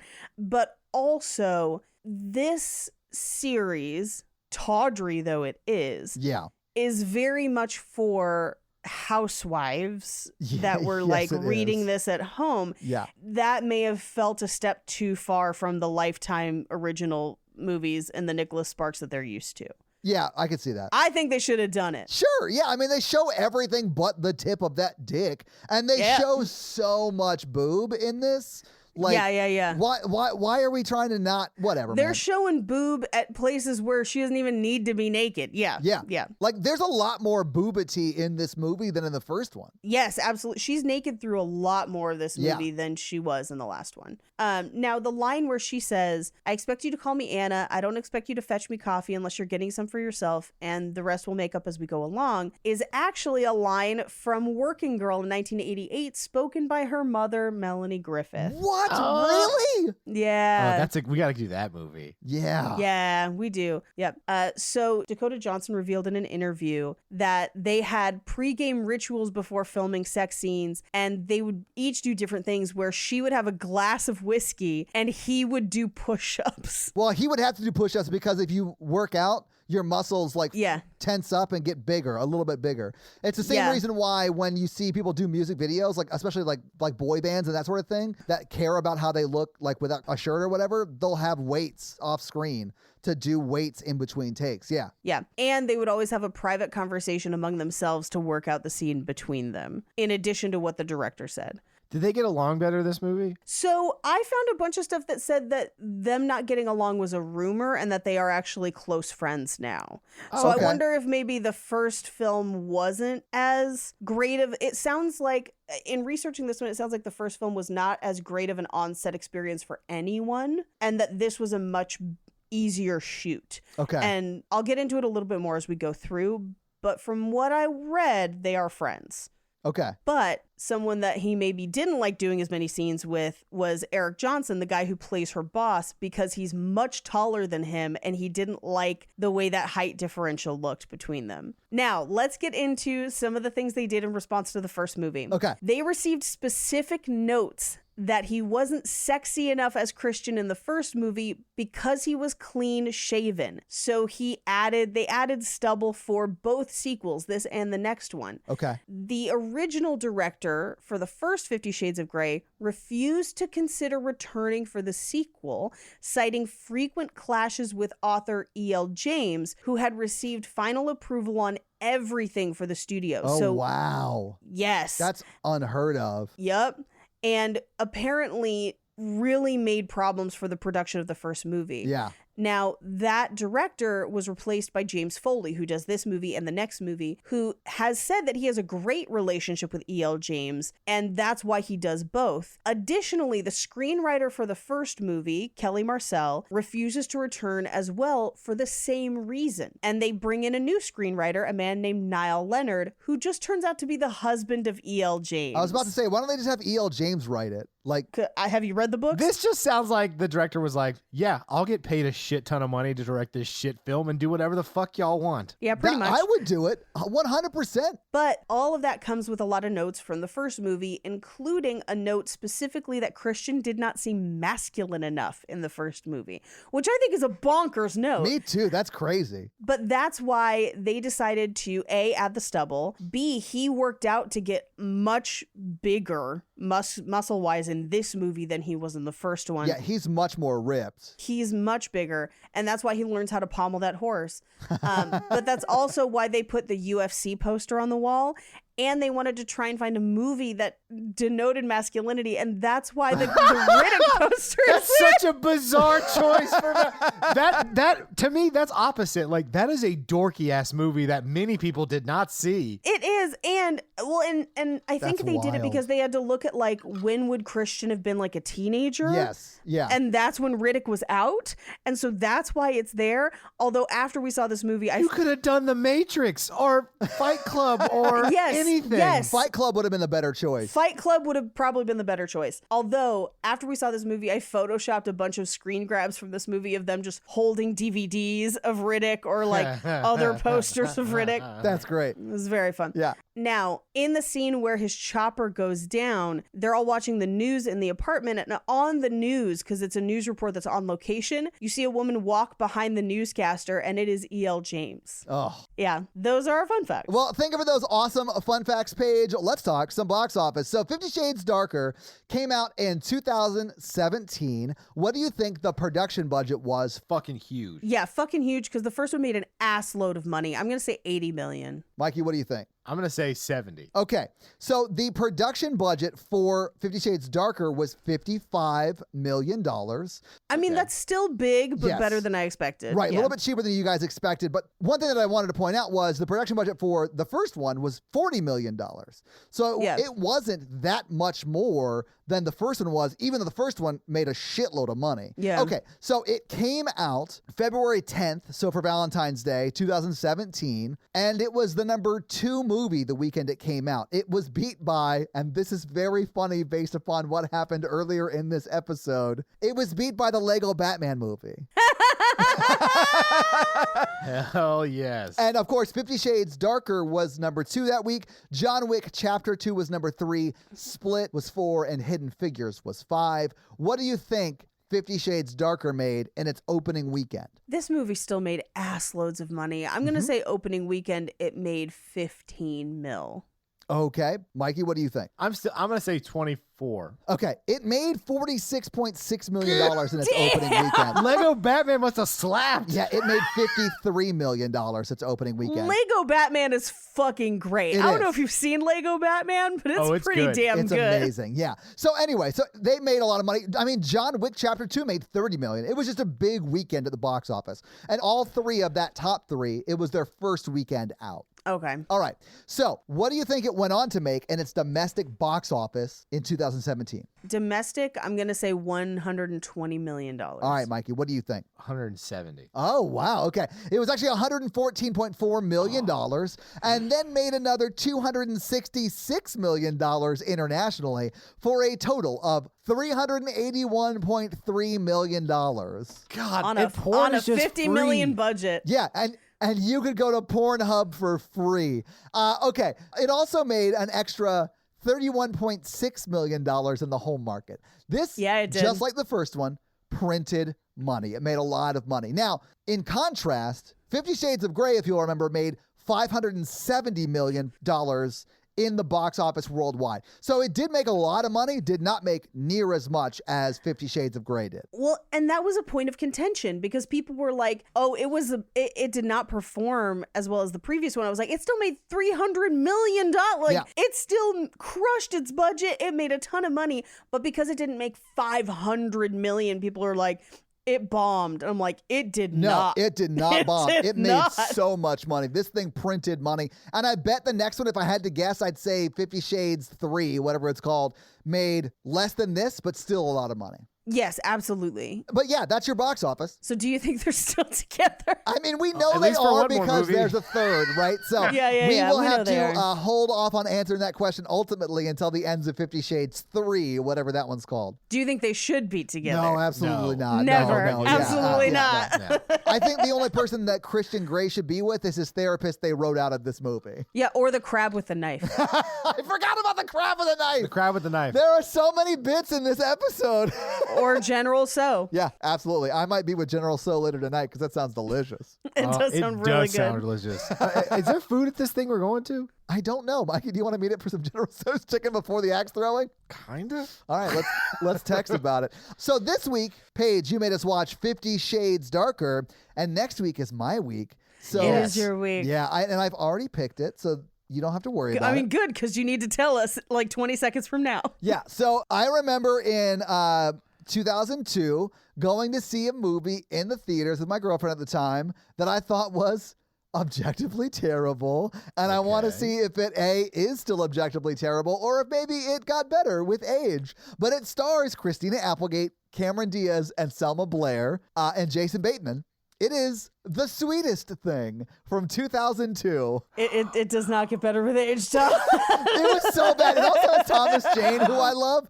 But yeah, I do man, love Thomas this Jane. movie was so bad when I watched it. Is this where he cheats on her during his bachelor party? I honestly can't remember. The only scene I remember is there's a guy on a motorcycle who gets hit by a bird. That's all I remember from this movie. Okay, I'm down for this. I'm excited. It's going to be great. So your homework for next week is to vaguely remember a movie from your past while watching The Sweetest Thing. I've got a review. It's from Reggie V. Hayes. What do they have to say? A perfect podcast. Agree.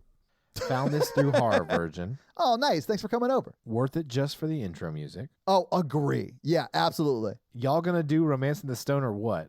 I think we should do it for like our 100th episode or something. Yeah. Yeah. I'm sure we'll get to it. Yeah. I love y'all. Thanks for the candor, comedy, and cunning puns. Oh, Heart emoji. I love Thank you. alliteration. Well, Reggie V. Hayes, thank you so much for that awesome 5-star review. And if you want Mikey to read your 5-star review, leave us an awesome 5-star review and we'll have him do just that. So, yeah, guys, if you like this power throuple that we have here on this podcast, make sure to check out our other podcast, The Horror Virgin. And that is the only other podcast that Mikey and I are on. But Paige gets around and she is on 2 other podcasts, Black Card Rehab, and Cult Podcast. So guys, definitely check out those because they're amazing. If you want to follow us on social, we are at Romancing the Pod Show Yes.